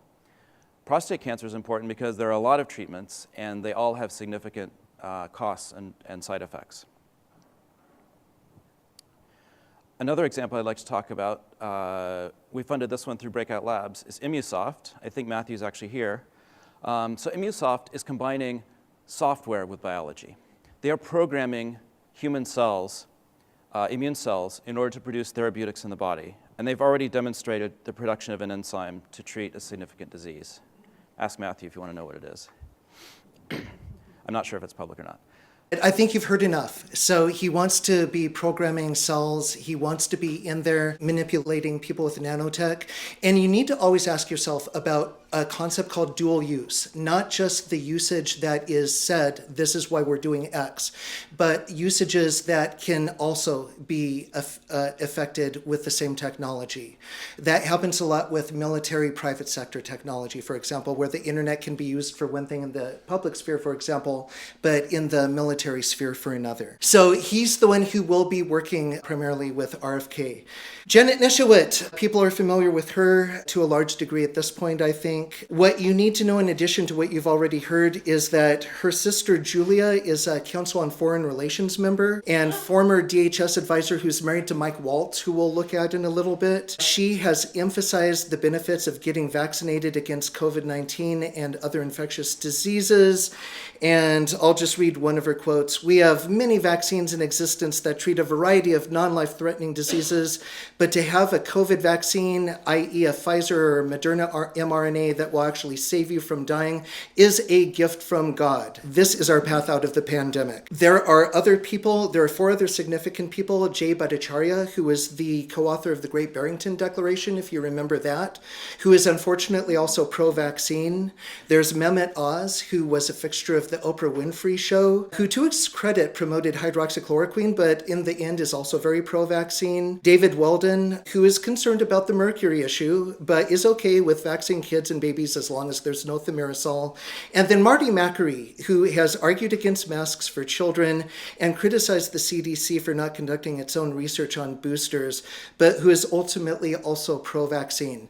So there is no one who is anti-vax or even aggressively skeptical about vaccinations within the health component of the Trump administration. Keep that in mind when we get to Project Stargate. Here's how Trump feels. You know what? I believe totally in your freedoms. I do. Bree, you got to do what you have to do. But I recommend take the vaccines. I did it. It's good. Take the vaccines. But you got, no, that's okay. That's all right. You got your freedoms.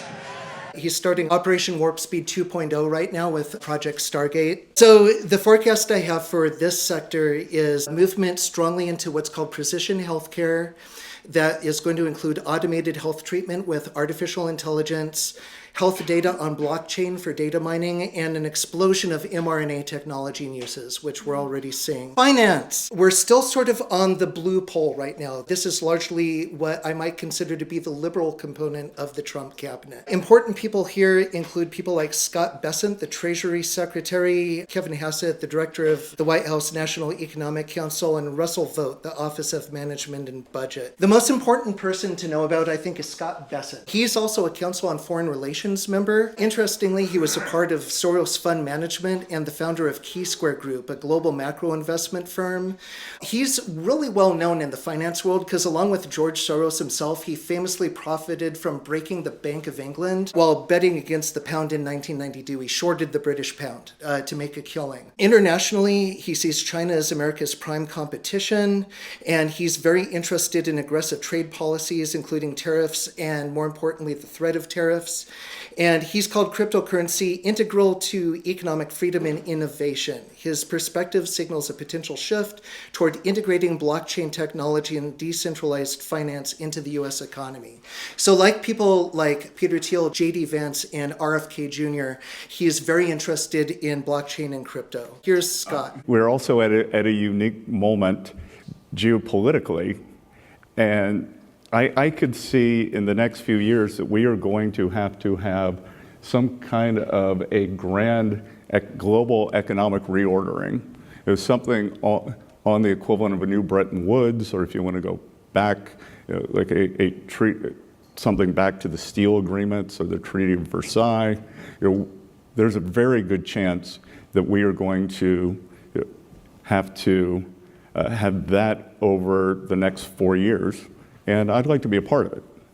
Okay, so there he is, grand economic reordering. Can you say great reset, anyone? Other finance people I just want to touch on is Russell Vought. He has supported expanding presidential authority, proposing the use of the military for domestic law enforcement, and revisiting the president's ability to withhold congressionally appropriated funds, something that a president hasn't been able to do since 1974. Dan Bishop is anti-CBDC and pro-cryptocurrency. Michael Falkender is also anti-CBDC. That's good as far as it goes. I'm not going to worry about the last couple, but basically the bottom line is everyone is pro-cryptocurrency in this regime, digital currency on blockchain. That's the single forecast I have for this. And why that's a problem is because people have talked a lot about CBDCs, central bank digital currencies, as a way to control us. Rightfully so, because if our money goes digital and if it's controlled by the state, they can do all sorts of things. They can make our digital currency have an expiration date. They can monitor everything that we buy and where it is bought, and so on and so forth.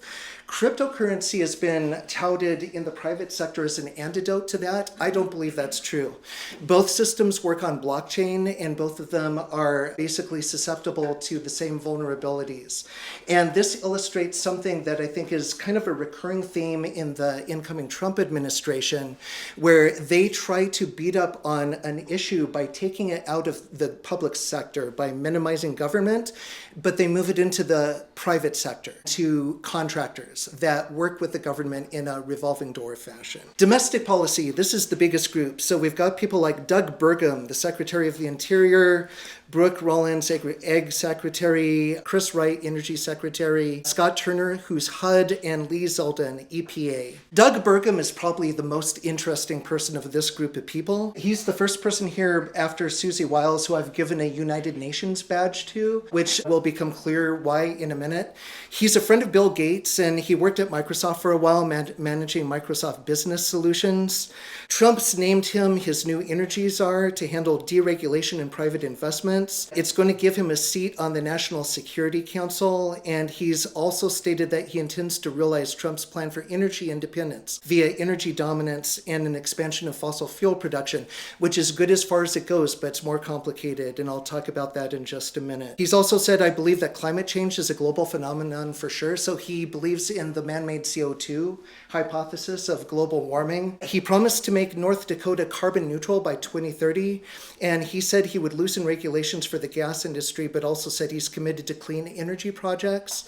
And finally, he's been a vocal supporter of carbon capture pipelines, something that JBS is actively fighting and has recently done a documentary on, while governor, going so far as to allow 3 natural gas companies to use eminent domain to seize land to install pipelines so that they can start pumping carbon underground. And he wants North Dakota to be the nexus for that. He has cooperated with Kristi Noem, the former now government of South Dakota, on that project, just so you know. So I'd like to close with a challenge, and it's a very important challenge. And regardless of what anyone might believe or not believe about climate change, the fact remains that investors, corporations, institutions, capital, and consumers, they're driving investment and they're driving consumer demand towards products and services that have low or no carbon footprint solutions across every single industry. Of the states, North Dakota is among the best positioned to help our country and our world transition in an economically feasible way to a carbon-constrained future while providing today reliable, resilient, and affordable energy. My challenge to you and my invitation to all of you is to join us and join the state of North Dakota on a goal and on a mission to set together to make North Dakota as a state, collectively as a state, with energy and ag and everything we do, to be a carbon neutral state by the end of this decade, by 2030. Okay, so you heard him say it in his own words there. He's basically using United Nations Agenda 2030 language. You can tell he's been trained by someone and coached. Brooke Rollins, I bring her up because she's the Ag Secretary. I don't really have anything bad to say about her. I mentioned that she'll be working closely with RFK Jr. because she'll be under him as the Secretary of Agriculture since HHS umbrellas her agency. I'm going to be curious to see what happens with genetically modified organisms, GMOs, because of Donald Trump's record with GMOs. So in 2019, President Trump signed an executive order directing federal agencies to scale back regulation of GMOs. And then in 2021, the Center for Food Safety and allied plaintiffs filed a new federal lawsuit challenging the 2020 decision by the Trump administration's Department of Ag, the USDA, to eliminate most genetically engineered organism oversight. So Trump has a history of massively deregulating the GMO industry. Most importantly and recently, the U.S. Trade Representative announced that the U.S. had prevailed in its dispute under the United States-Mexico-Canada Agreement, the USMCA, challenging certain Mexican biotechnology measures concerning genetically engineered corn. So the USMCA, if you're not familiar with that, is Donald Trump's version of NAFTA. It's just written a little bit differently, but it's his creation. He brought it into being. What happened with the USMCA is that Mexico did not want GMO corn because corn is an important staple of Mexican food. And the Trump administration basically ramrodded them with lawfare and beat them down until they had to accept it through the USMCA. So we've now got plenty of GMO corn going into Mexico because of that. Scott Turner is HUD, Housing Urban Development. He is about a couple of things in particular that are really important. The first is opportunity zones and then public-private partnerships. One of the things he's best known for are the creation of what are called opportunity zones. What these are, in Patrick Wood's words of Technocracy News, he says the Trump admin has aggressively teamed up with big tech billionaires to diversify their fortunes into underserved areas by allowing tax deferment on realized capital gains derived from liquidation of their core investments. This is a massive public-private partnership operation that could push as much as $6 trillion of unlocked capital into areas that would be turned upside down and were inundated with smart city technology designated to create a data extraction extravaganza for years to come.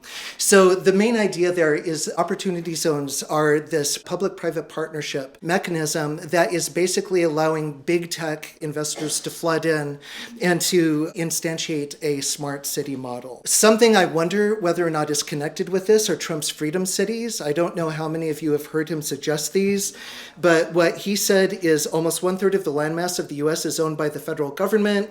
With just a very, very small portion of that land, we could hold a contest to charter up to 10 new cities and award them to the best proposals for development. And what he has basically described are smart cities under a different name. And then there are these big tech communities that the Silicon Valley billionaires are developing. There's one going on in Honduras where they're committing lawfare against the entire country, trying to sue it to allow them to create a smart community. Closer to home, there's something called California Forever, which is this real estate development that is anonymously purchasing 50,000 acres of farmland in southeastern Solano County on the edge of San Francisco. And they basically want to turn it into another high-tech smart community. It has been backed by people like Peter Thiel, Mark Andreessen, Michael Moritz, and so on. Basically, Silicon big tech investors. Other people who are involved in domestic policy are Sean Duffy, the transportation guy. He's going to be interfacing directly with Tesla in ways that could be good or bad. One of the things I like about him is he wants to charge electric vehicles a road tax because regular vehicles have to pay a fuel tax. They do not have to do that because they're electrically charged, and so he's charging that a road tax would be a fair way for them to compensate for that gap. Chris Wright does not subscribe to the global warming hypothesis. Fortunately, that's good, but he is a board member of Oklo, a nuclear tech company, and EMX Royalty, a royalty payment company for mineral rights and mining rights. Something that is going to become much more common and more aggressive in the coming years is going to be mineral exploration and extraction. In the US, and probably in North America, and we'll talk about the North American Union in just a little bit, because I think that's a big motivation there. And then Lee Zeldin, during his confirmation hearing, he stated that climate change is a real issue. This is the EPA guy, and needs to be addressed. But in April 2018, he did say he didn't support the Paris Agreement in its current form. There are a couple of significant figures here who do actually subscribe to global warming. How many people have heard of Project Stargate at this point? Okay, excellent. Social media is doing its job. So just to recap, this is a joint venture with OpenAI, SoftBank, and Oracle that will be part of a public-private partnership with the Trump White House. It's a $500 billion project that is going to be building AI infrastructure across the US. And this means data centers, massive buildings designed to collect and process data. Running these is going to take a huge amount of energy and water. Tech giants are increasingly willing to pay extra for reliable, clean energy, including nuclear power. In 2024, numerous tech giants like Google, Meta, and Microsoft all linked deals with nuclear power generators to secure data center power in the future. Exxon, having secured land and engaged potential customers, plans to launch a gas-powered plant within 5 years, faster than building new nuclear reactors. And uniquely, the plant would operate off-grid, as Trump is going to tell you right here. Rapid approvals. We're going to give very rapid approvals in the United States, like with the AI plants. Talking to many people want to build them. That's going to be a very big thing. We're going to build electric generating facilities. They are going to build. I'm going to get them the approval. Under emergency declaration, I can get the approvals done myself without having to go through years of waiting. And the big problem is we need double the energy we currently have in the United States. Can you imagine? For AI to really be as big as we want to have it, because it's a very competitive, it'll be very competitive with China and others. So I'm going to give emergency declarations so that they can start building them almost immediately. And I think it was largely my idea because nobody thought this was possible. It wasn't that they were not smart, because they're the smartest. But I told them that what I want you to do is build your electric generating plant right next to your plant as a separate building connected. And they said, wow, you're kidding. And I said, no, I'm not kidding. You don't have to hook into the grid, which is old and, could be taken out. If it's taken out, they wouldn't have any way to get any electricity. So we are going to allow them to go on a very rapid basis to build their plant, build the electric generating plant. They can fuel it with anything they want, and they may have coal as a backup. Okay, so that was at the World Economic Forum address that Trump gave just a few days ago. Here's the forecast based on this particular segment of people. I'm forecasting a bimodal energy system with fossil fuel to AI data centers and green energy for 15-minute smart cities. This is an interesting bait and switch because there's been a huge amount of development in the past several years going into green energy, getting wind farms, solar farms, building out a whole infrastructure that is extremely fragile and, as you know, doesn't work that well. Trump has spoken out against that, but what's happening is that is not being dismantled and it's not going away. It's merely being backgrounded. It is still being built out, even though you're not seeing it in the news right now. And what seems to be happening is that we're splitting in our energy delivery system so that the Trump administration is going to put fossil fuel extraction on fast forward, but that is going to be the juice for the artificial intelligence data centers. It's going to go to the robots and the machines and the AI. We're going to get solar and wind and other green energy renewable projects. And there's literally going to be a parallel distribution system that goes along different lines. And I was fortunate enough to get a tour of the TEP plant here several months ago. One of the things that they were talking about was exactly that. They're talking about developing a secondary power distribution system that is right in line with this as far as I can tell. That's what I'm seeing for our future, that yeah, we are going to be extracting more fossil fuels, but it's not going to be for us. I'm going to jump into commerce and trade now. There's 4 people that are important here. 2 I want to focus on in particular. There's Howard Lutnick and Jameson Greer. I promised I would try to keep this objective, but I got to tell you, there's 2 people in the mix here that I feel especially weird about, and this is the first one right here. Howard Lutnick gives me the heebie-jeebies. He's the head of Cantor Fitzgerald and its subsidiaries. They are very in line with the implementation of the United Nations Sustainable Development Goals. Cantor Fitzgerald also connects Howard Lutnick directly to the Federal Reserve. He's got significant ties to the State of Israel and is a well-known billionaire, mega donor to Israeli and Zionist causes. He sits on Satellogic's board, if you remember that. That's one of Elon's satellite projects. And former Treasury Secretary from the previous Trump administration, Steve Mnuchin,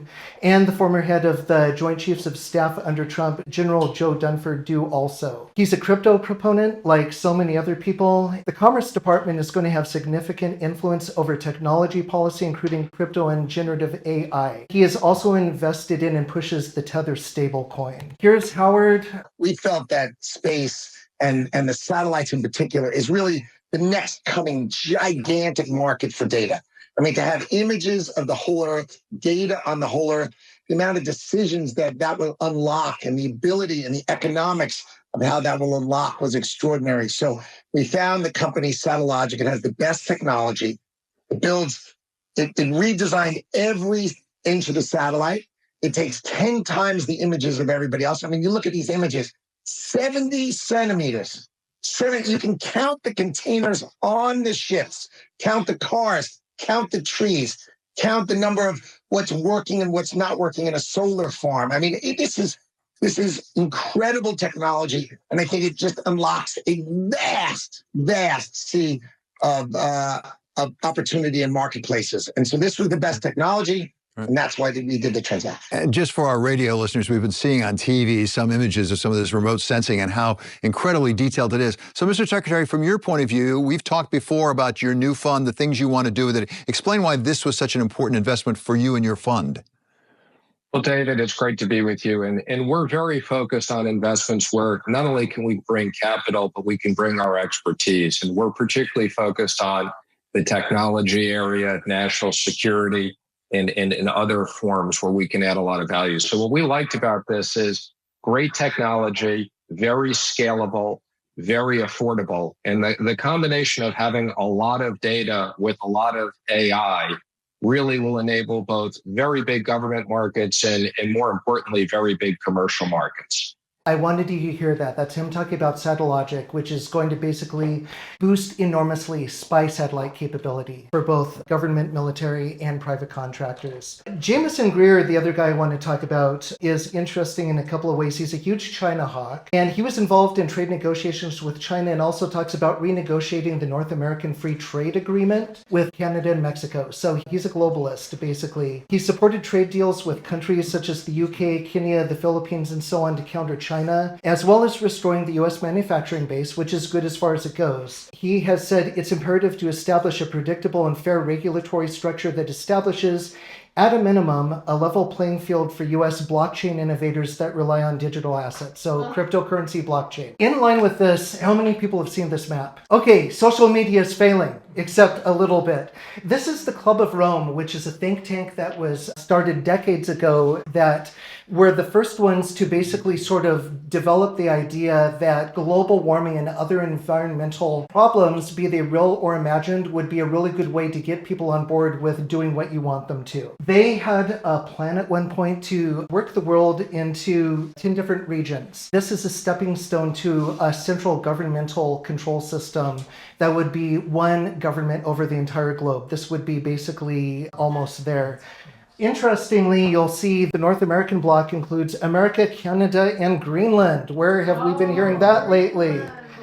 Well, we need Greenland for national security purposes. I've been told that for a long time. Are you also considering military force to annex and acquire Canada? No, economic force. Because Canada and the United States, that would really be something. But why are we supporting a country 200 billion plus a year?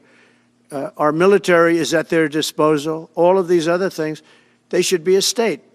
So based on this, here's my forecast. I think there's going to be a trade war with China, and I think that is going to be used to legitimize and drive the expansion of U.S. territory to acquire Canada and Greenland.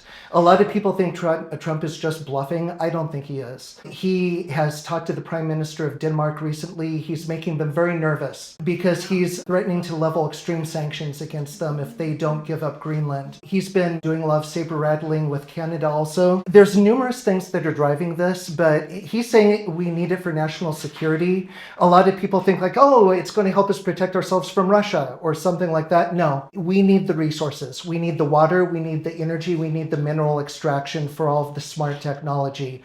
Canada and Greenland both have that in spades, and that's why we really want it. So besides that, increased surveillance is the other thing, based on what Howard Lutnick said. Both digital mapping of the entire Earth, ongoing in real time, along with the tokenization of natural assets, which goes along with that. So now we're going to switch gears a little bit. We're transitioning kind of from the blue Trump team to the purple Trump team. We're on our way to the red Trump team. The Justice Department includes a few key people like Pam Bondi, Gail Slater, and Jay Clayton. Bondi is interesting. She also works for Ballard Partners. If you remember them, that was who I talked about with Susie Wiles, connected to the World Economic Forums. She's done corporate lobbying for a number of big tech entities. One in particular is interesting in this case. She's lobbied for something called the Geo Group, which is a private prison company that's faced a number of different criticisms for how they actually treat inmates. But the Geo Group stands to earn hundreds of millions of dollars during the Trump administration, since ICE is its largest source of revenue.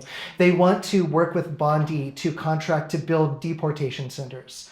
Huge ones. Remember dual use. They're for immigrants now. Will they be in the future? She was the one who sealed Jeffrey Epstein's contact list in Florida, but teased it during her confirmation hearing as a carrot, trying to use it as leverage, saying, if you treat me right, maybe we'll unseal the Epstein list. She's supported numerous gun restriction laws, including raising the age to purchase a firearm to 21, establishing red flag laws, and banning bump stocks. Here's a little bit from her. As well as mental health, which is huge. It has a gun violence restraining order in there. It raises the age of purchasing an assault rifle to 21, and it's banning bump stocks. Okay, now that's a comprehensive approach. I got it. And that's what you're about to do that. Now, there are 24 states that are pushing bills that would allow for guns to be taken away from people who are judged mentally unfit. Now, I don't know whether Florida is one of those states, but what do you think about that kind of move? Well, here's what we're doing in Florida, because we have to have due process, of course, for those who have been civilly committed. And my office, we've done all the legal research, and here's what our proposal is in Florida. It's called the Gun Violence Restraining Order.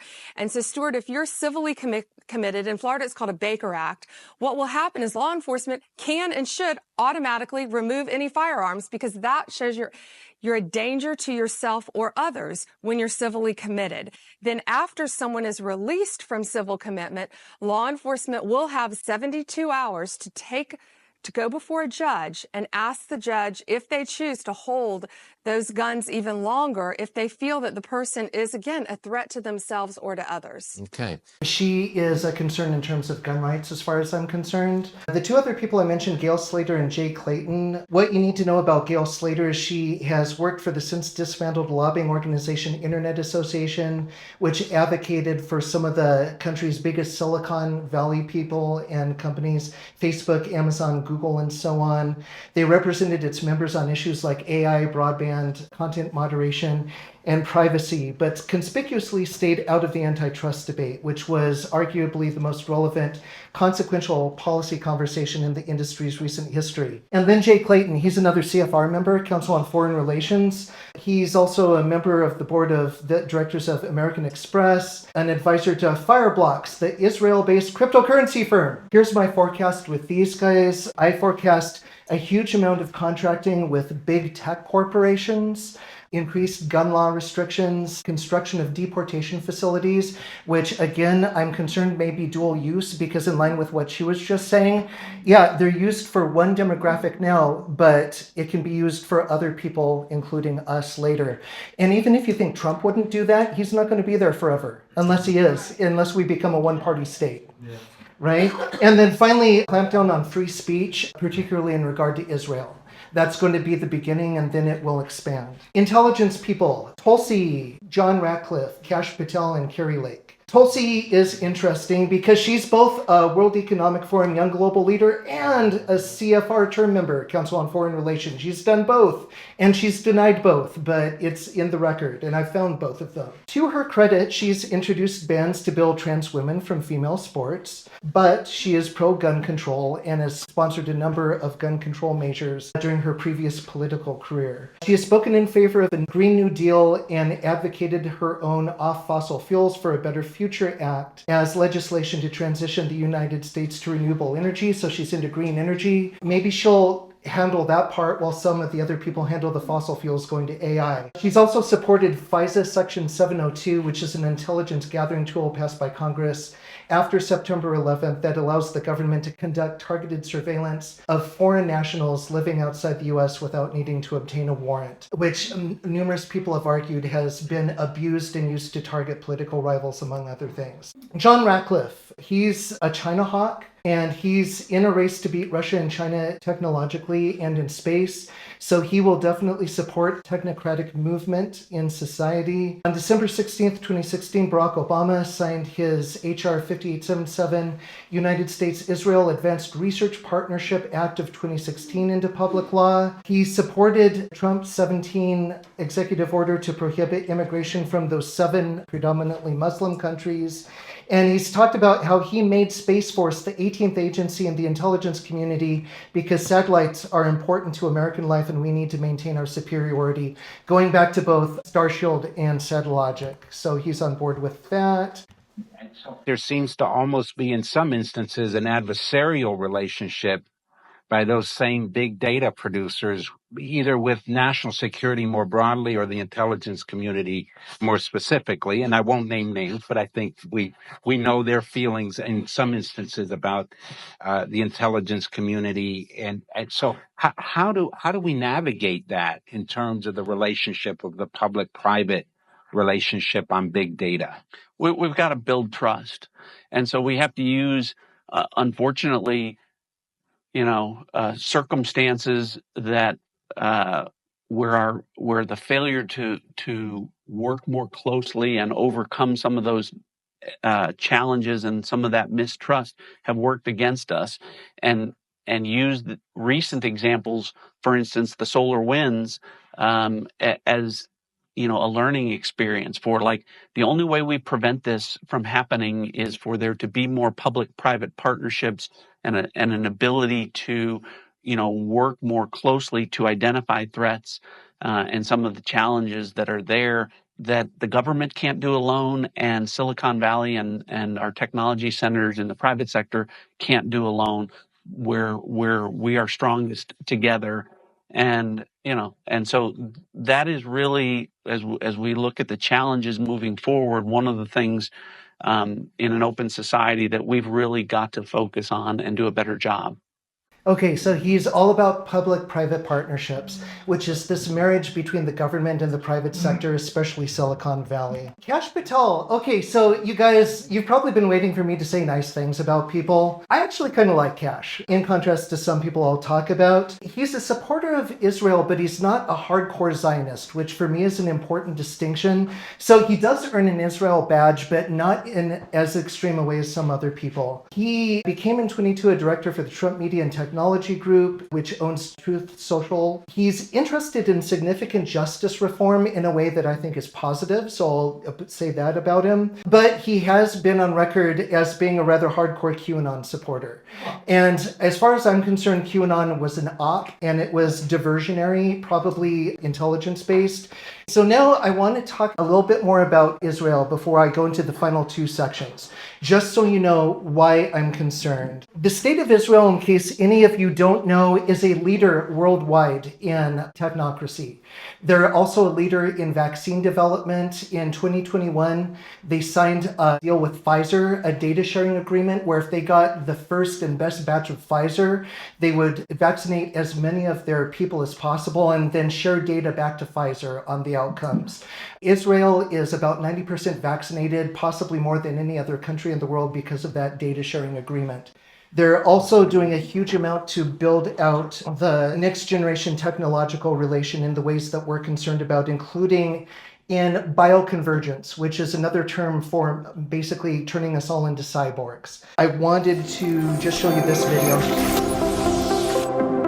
The medical revolution is in full swing. All fields of medicine are changing, improving, renewing. The past year showed us that the growing need for innovative technologies used in developing more precise, personalized medicines and treatments is already becoming reality. Among the leaders of this revolution is Israel. The Israeli high-tech environment is one of the leading environments or ecosystems that can enable this. We have some of the best scientists in the world. People think outside the box and look for creative solutions to problems. Yes, Israel is an international center of innovation with groundbreaking technologies in health, in cyber, in smart transportation, and alternative energy. Israeli innovation in the field of personalized medicine combines biology and engineering. It's called bioconvergence. What exactly is bioconvergence? Biomics is the only clinical stage phage company out there that targets chronic indication. We deploy phage, which are viruses that infect specific bacteria. NanoRetina developed a small camera that is implanted inside a patient's eye. Our technology translates light and optical signals into electrical pulses that enables vision to the patient. The technology that we have developed is under the title bioconvergence. We have chemistry, engineering, biology, immunology. Precise Bio biofabricates tissues from human cells. We take 3D printing and we combine this together with the biology, which essentially brings us the capability to fabricate the tissue in the same anatomical structure as it is in the human body. And this is just the tip of the iceberg. Because when you're able to collaborate with multidisciplinary capabilities like ICT, big data, machine learning, and artificial intelligence, then you can create integrative, creative, and innovative medical solutions. The Israel Innovation Authority creates national and international networks and provide with funding to initiate projects. Many of Israel's startup nation streams parallel Jefferson streams. Because of Israel's exceptional innovation ecosystem, we've developed a series of creative partnerships across a spectrum of Israeli institutions. So let me ask you a question. If Israel is at the forefront of bioconvergence, with the world's most advanced technologies and some of the world's leading medical research centers, and when $40 billion worth of worldwide profits from medicines stem from Israeli inventions, can you afford not to be here? Geopolitically, what's also interesting about Israel is a project called Eretz Israel. That translates to Greater Israel. And it is basically the Zionist plan to occupy the territory shown in this map right here. Note the countries involved. It involves Jordan, Lebanon, the better part of Syria, half of Iraq and Kuwait, a big chunk of Saudi Arabia, and part of Egypt. It runs between the Nile and the Euphrates. There are government officials that are on record as saying that this is our goal, to annex annex this much territory. Interestingly, someone brought to my attention a couple weeks ago that it kind of mirrors the old Babylonian Empire of the Middle East in terms of both its shape and its scope. People often wonder, why did we invade Iraq? Why did we crush Libya?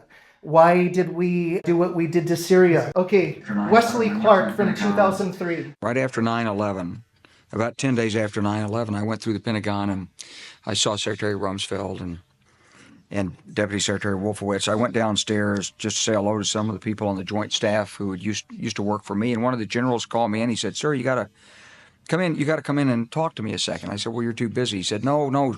He says, "We've made the decision. We're going to war with Iraq." This was on or about the 20th of September. I said, "We're going to war with Iraq. Why?" He said, "I don't know." He said, "I guess they don't know what else to do." So I said, "Well, did they find some information connecting Saddam to Al-Qaeda?" He said, No. He says, "There's nothing new that way. They just made the decision to go to war with Iraq." He said, "I guess it's like we don't know what to do about terrorists, but we got a good military and we can take down governments." And he said, "I guess if the only tool you have is a hammer, every problem has to look like a nail." So I came back to see him a few weeks later, and by that time we were bombing in Afghanistan. I said, "Are we still going to war with Iraq?" And he said, "Oh, it's worse than that." He said, he reached over on his desk, he picked up a piece of paper, and he said, I just got this down from upstairs, meaning the Secretary of Defense's office today, and he said, "This is a memo that describes how we're going to take out 7 countries in 5 years, starting with Iraq and then Syria, Lebanon, Libya, Somalia, Sudan, and finishing off Iran." Okay, so there's a couple of interesting things about that. Remember Trump's Muslim ban list. The countries that were listed there, they're identical with the list that General Wesley Clark just mentioned, with the one exception of Yemen that's been added since then. So what is interesting about this is that all of these wars in the Middle East that seemed so random and so odd to people, they had to manufacture excuses, weapons of mass destruction, blah, blah, blah, blah, blah, babies in incubators, blah, blah. It's the Eretz Israel project. And the United States has been used as a proxy by Israel to go into these countries and to take them down one by one, to basically pave the way for Israeli annexation for the Eretz Israel project. Now, you may be wondering how Benjamin Netanyahu, a World Economic Forum member, sees America. Here's how. Just incredible. And it just makes you hate neocons even harder. He says the main thing is, first of all, to strike them, not once, but several times, so painfully that the price they pay is unbearable. So far, the price tag is not unbearable. I mean, a large-scale attack on the Palestinian Authority, causing them to fear that everything is about to collapse. Fear is what brings them. Hold on, this woman asked, but then again, the world will say that we're the aggressors. The reporter is saying this. They're going to say that we're the aggressors. He says they can say whatever they want. But aren't you afraid of what they'll say, Bibi? Aren't you afraid? Bibi Netanyahu answers and says, and she says, especially today with the U.S., aren't you afraid of what they'll say? Bibi answers and says, I know how they are, United States. America is something that you can easily maneuver and move in the right direction. And even if they say something, so they can say something, so what? 80% of Americans support us. It's absurd. Look, I wasn't afraid. I wasn't afraid to confront Clinton. I wasn't afraid to go against the UN. What happened with the Oslo Accords? The accords, which were ratified by Parliament, I was asked before the 1996 elections, will you fulfill them? I said, yes, subject to reciprocity. I gave my own interpretation to the agreements in such a way that will allow me to stop the race back towards the 1967 borders. How do we manage this? Well, because nobody defined what the military facilities were. So I defined them as being buffer zones, the entire Jordan Valley for me.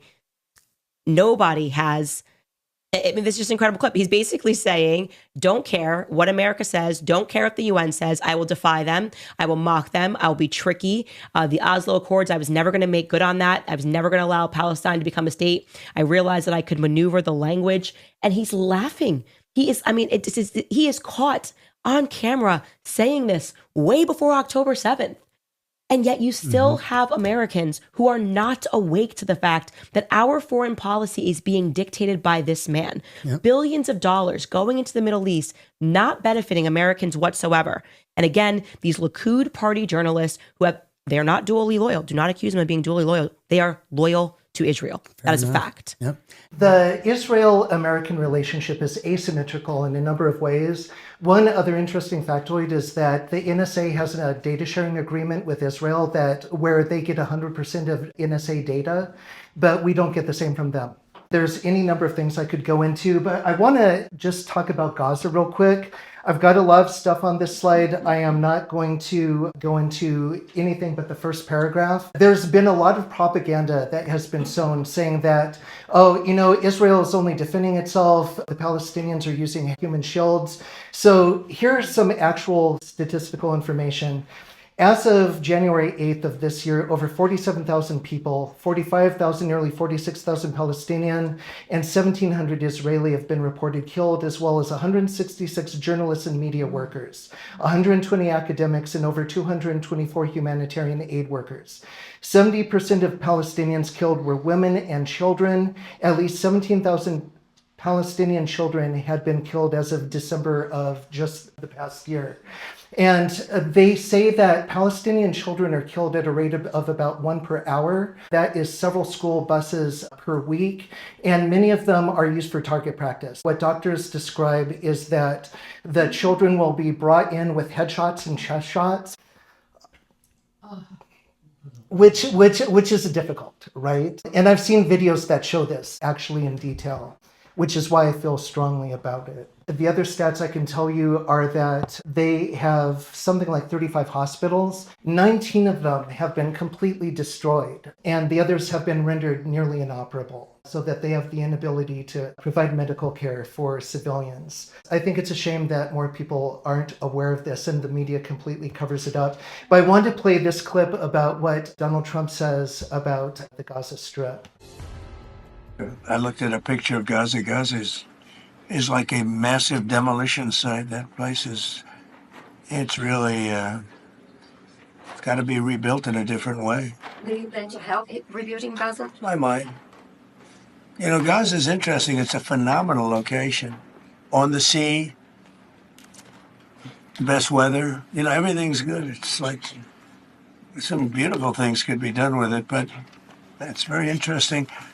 But some fantastic things could be done with Gaza. For security, I want to talk about 5 people who are really important: Pete Hegseth, Mike Waltz, Kristi Noem, Stephen Miller, and Tom Homan. I'm going to begin with Pete Hegseth. One good thing is he wants to rename the Defense Department as the War Department, which is more honest, right?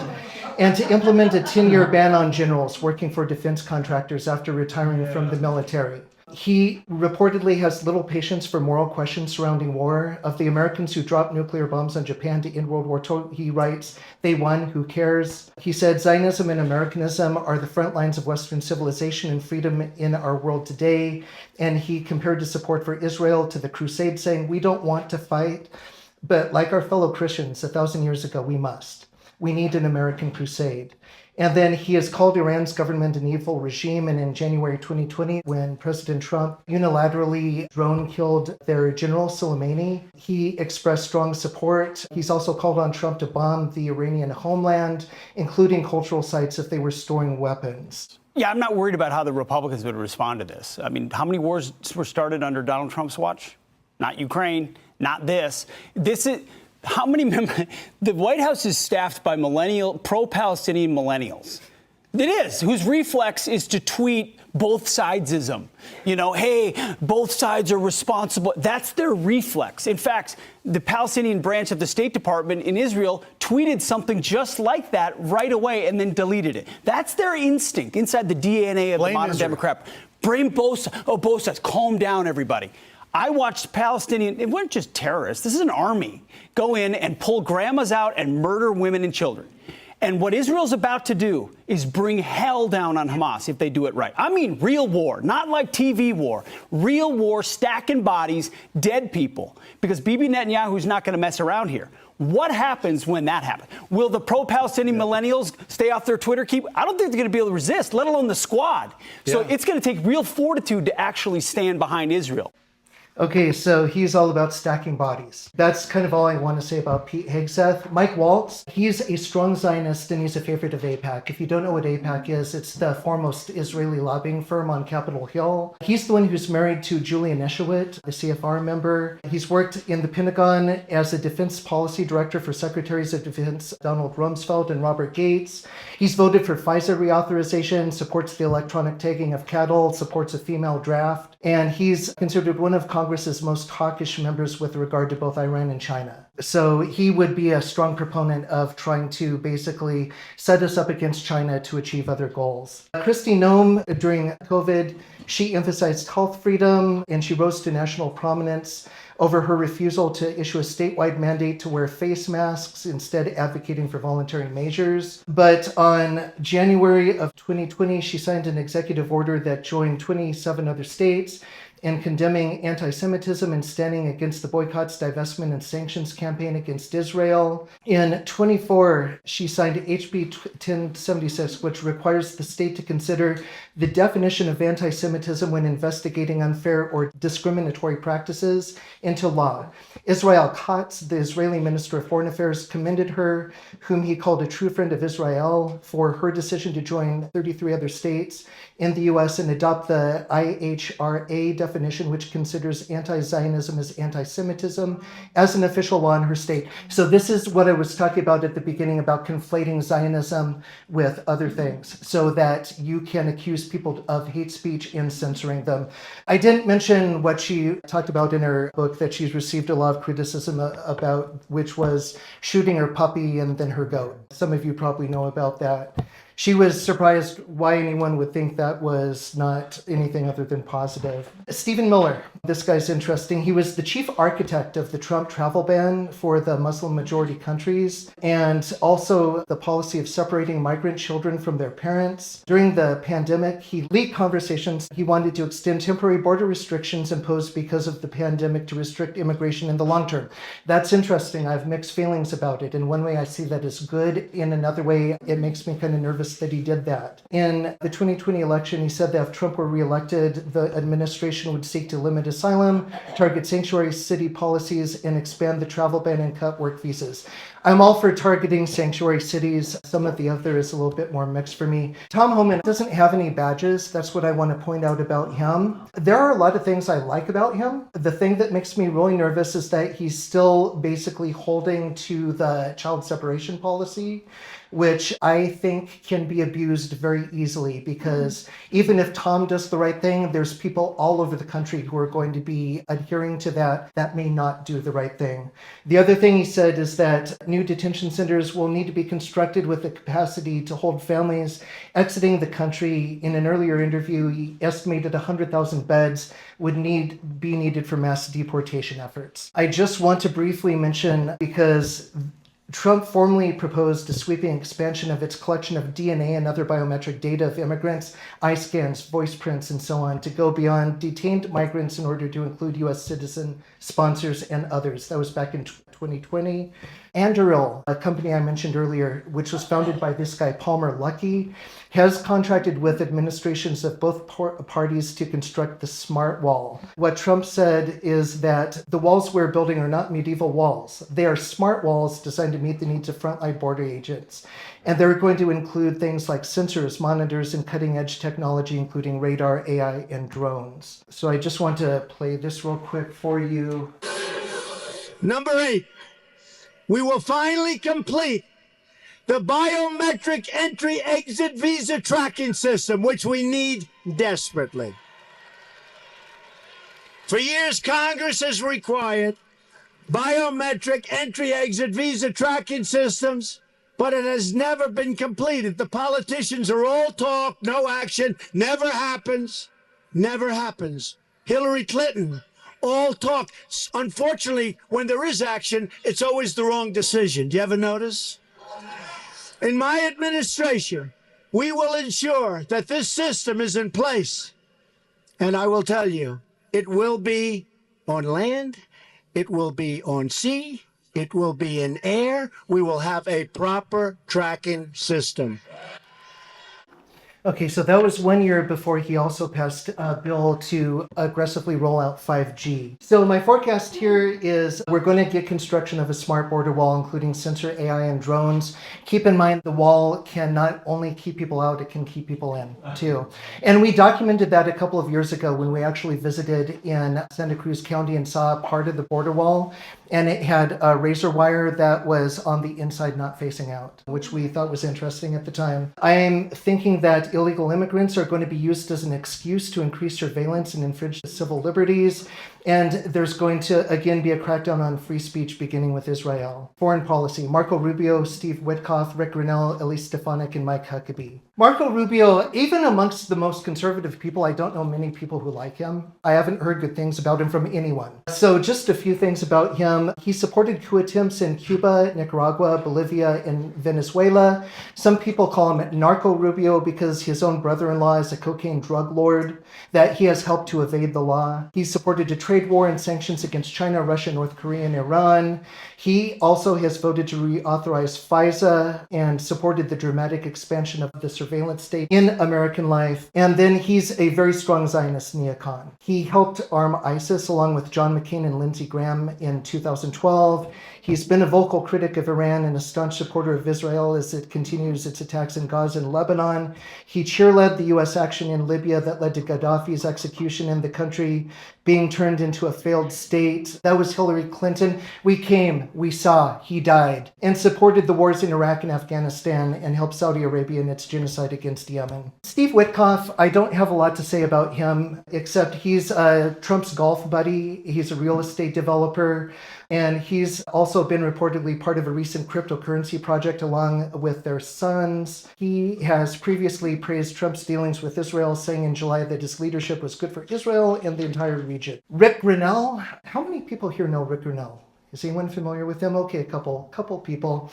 So Susan Rice, who I don't really like a lot myself, but I trust her on this. She's described him as one of the most nasty, dishonest people I've ever encountered. And then veteran journalist Erwin Arieff, who worked more than 20 years at Reuters, including 7 years covering the UN, described Grinnell as the most dishonest and deceptive press person I ever worked with. After Trump's speech at the 24 Libertarian National Convention, which a few people here were at, which received a mixed response from the audience if you saw clips, he went on social media to defend Trump from critics, writing, "Donald Trump doesn't fear dissenting views, only your team does. The job he's about to take does not require Senate confirmation, just like Doge and a couple others. It's so loosely defined that Trump can use them kind of however he wants." The belief that a single country and a single people merit such attention on a permanent basis, this belief is motivated by one thing: anti-Semitism. This is not just a form of bigotry, it is a sign of intellectual and moral decay. An institution whose entire worldview is dominated by the fear and fantasy of Jewish criminality. It has lost the ability to be rational, to understand cause and effect, and to make positive change. Like a drug addiction, anti-Semitism is both a disease and a source of comfort for many. In the case of the Human Rights Council, anti-Semitism comes from the belief that the awesome responsibility of promoting human rights consists almost entirely of criticizing one small democracy already struggling to survive. He's giving a great example of what I warned about conflating Judaism and Zionism, and about how ultimately the way I see things going right now, anyone who is willing to criticize the state of Israel, rightfully or wrongfully, is going to end up being demonized and ultimately probably persecuted under the laws and the tone that's being set up. Elise Stefanik was also a World Economic Forum Young Global Leader. She criticized Trump's decision to withdraw from the Paris Climate Agreement. She joined in 2017 the Bipartisan Climate Solutions Caucus. Her top campaign funding came from individuals who donated through the American Israel Public Affairs Committee, AIPAC, contributing a total of $204,000. She was awarded the Miriam and Sheldon Adelson Defender of Israel Award by the Zionist Organization of America, and has supported the view that Israel has a biblical right to the occupied West Bank. And finally, she would oppose any U.S. funds going to the UN Relief and Works Agency for Palestine refugees, which humanitarian groups say provides an irreplaceable support to Palestinians in both the West Bank and Gaza. Along with her is Mike Huckabee, the ambassador to Israel. He's also a strong supporter of Israel, opposing Palestinian statehood and rejecting Palestinian identity. He has condoned West Bank settlements, which are illegal under international law. And in 2008, he argued that there is no such thing as a Palestinian. In 2017, at an event in the West Bank, he stated there's no such thing as a West Bank, it's Judea and Samaria. There's no such thing as a settlement, their communities, their neighborhoods, their cities. There's no such thing as an occupation. He's ignoring the fact that bulldozing goes on regularly. And he labeled himself an unapologetic, unreformed Zionist. In various TV interviews, he's propagated the idea that there's plenty of land for Palestinians in countries such as Jordan, Egypt, and Syria, ignoring several fundamental reasons why that is practically impossible for them. My forecast for this last section is that I predicted divestment from Ukraine. I think that's going to happen. I think it's going to be moderated from behind the scenes by the World Economic Forum. Subsequent reorientation towards China and especially Iran. I do believe we're probably going to go to war with Iran. There's going to be a deployment of resources to the Middle East and especially to help Israel, to help them accelerate their expansion, a strengthening of NATO along a US, UK, Israel axis, and then finally increased testing and deployment of next generation warfare technology, including AI drones and satellite telemetry. That will be in the foreign theater as opposed to domestic, which is what this group is about. Finally, I just want to review people who have World Economic Forum ties who are involved in the administration. So actual members of the WEF include Ivanka Trump, she's a full member, and Benjamin Netanyahu. Agenda contributors include Donald Trump and Larry Fink. Larry Fink, the BlackRock executive, has been Donald Trump's longtime portfolio advisor.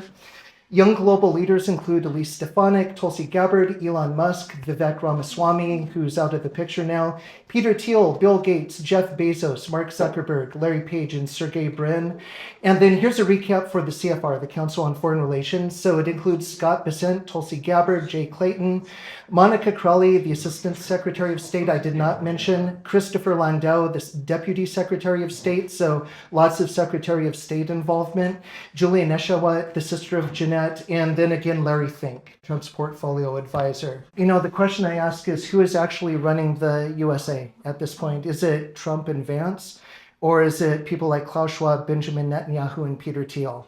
I would argue it's the latter three. I have a slide about what we can do. People always ask for solutions. I'm going to leave it up there if anyone wants to take a picture. What I will say is what I said on Charles Heller's show last weekend when he was kind enough to have me on. We need to do our best to educate ourselves as much as possible in terms of both history and technology. We need to educate people around us. That is crucial. If we don't educate people, we do not get the numbers that Rima and other people talked about tonight. We need to communicate and build our community. Community is hugely important. We have to stay connected and working with each other. And then finally, I just finding it more and more important to emphasize going forward. I think there's a strong spiritual component to this, and I have this at the bottom of this. I come from a Christian background. I know not everyone does, nor do I expect them to. I do believe that it is important to see this as a part of a larger picture, which involves unseen forces that we're not built to be able to sense them directly. But I think that that is where the real battle is going on. And if anyone has any inclination, I think it's important to bolster yourself there as well. Like I say here, don't be complacent and never give up. In line with what I just said, I do believe that God is in control of things, but He's never promised us that we won't suffer. If we aren't able to push it back, then how do we go forward, helping each other to survive and to have the most profitable, bountiful life possible under the circumstances? Finally, here's a page of resources I'm going to leave up. These are all internet sites. Please feel free to take pictures. I'm not going to go through it. And that is the end of my presentation. I thank everyone for being here. You've been a wonderful audience. Like I said at the beginning, I know there's some things that may be hard for people to hear. They are for me too. I'm not going to kid you. It's not like I like a lot of this. I hope that you've learned something from this and that you will continue to learn more.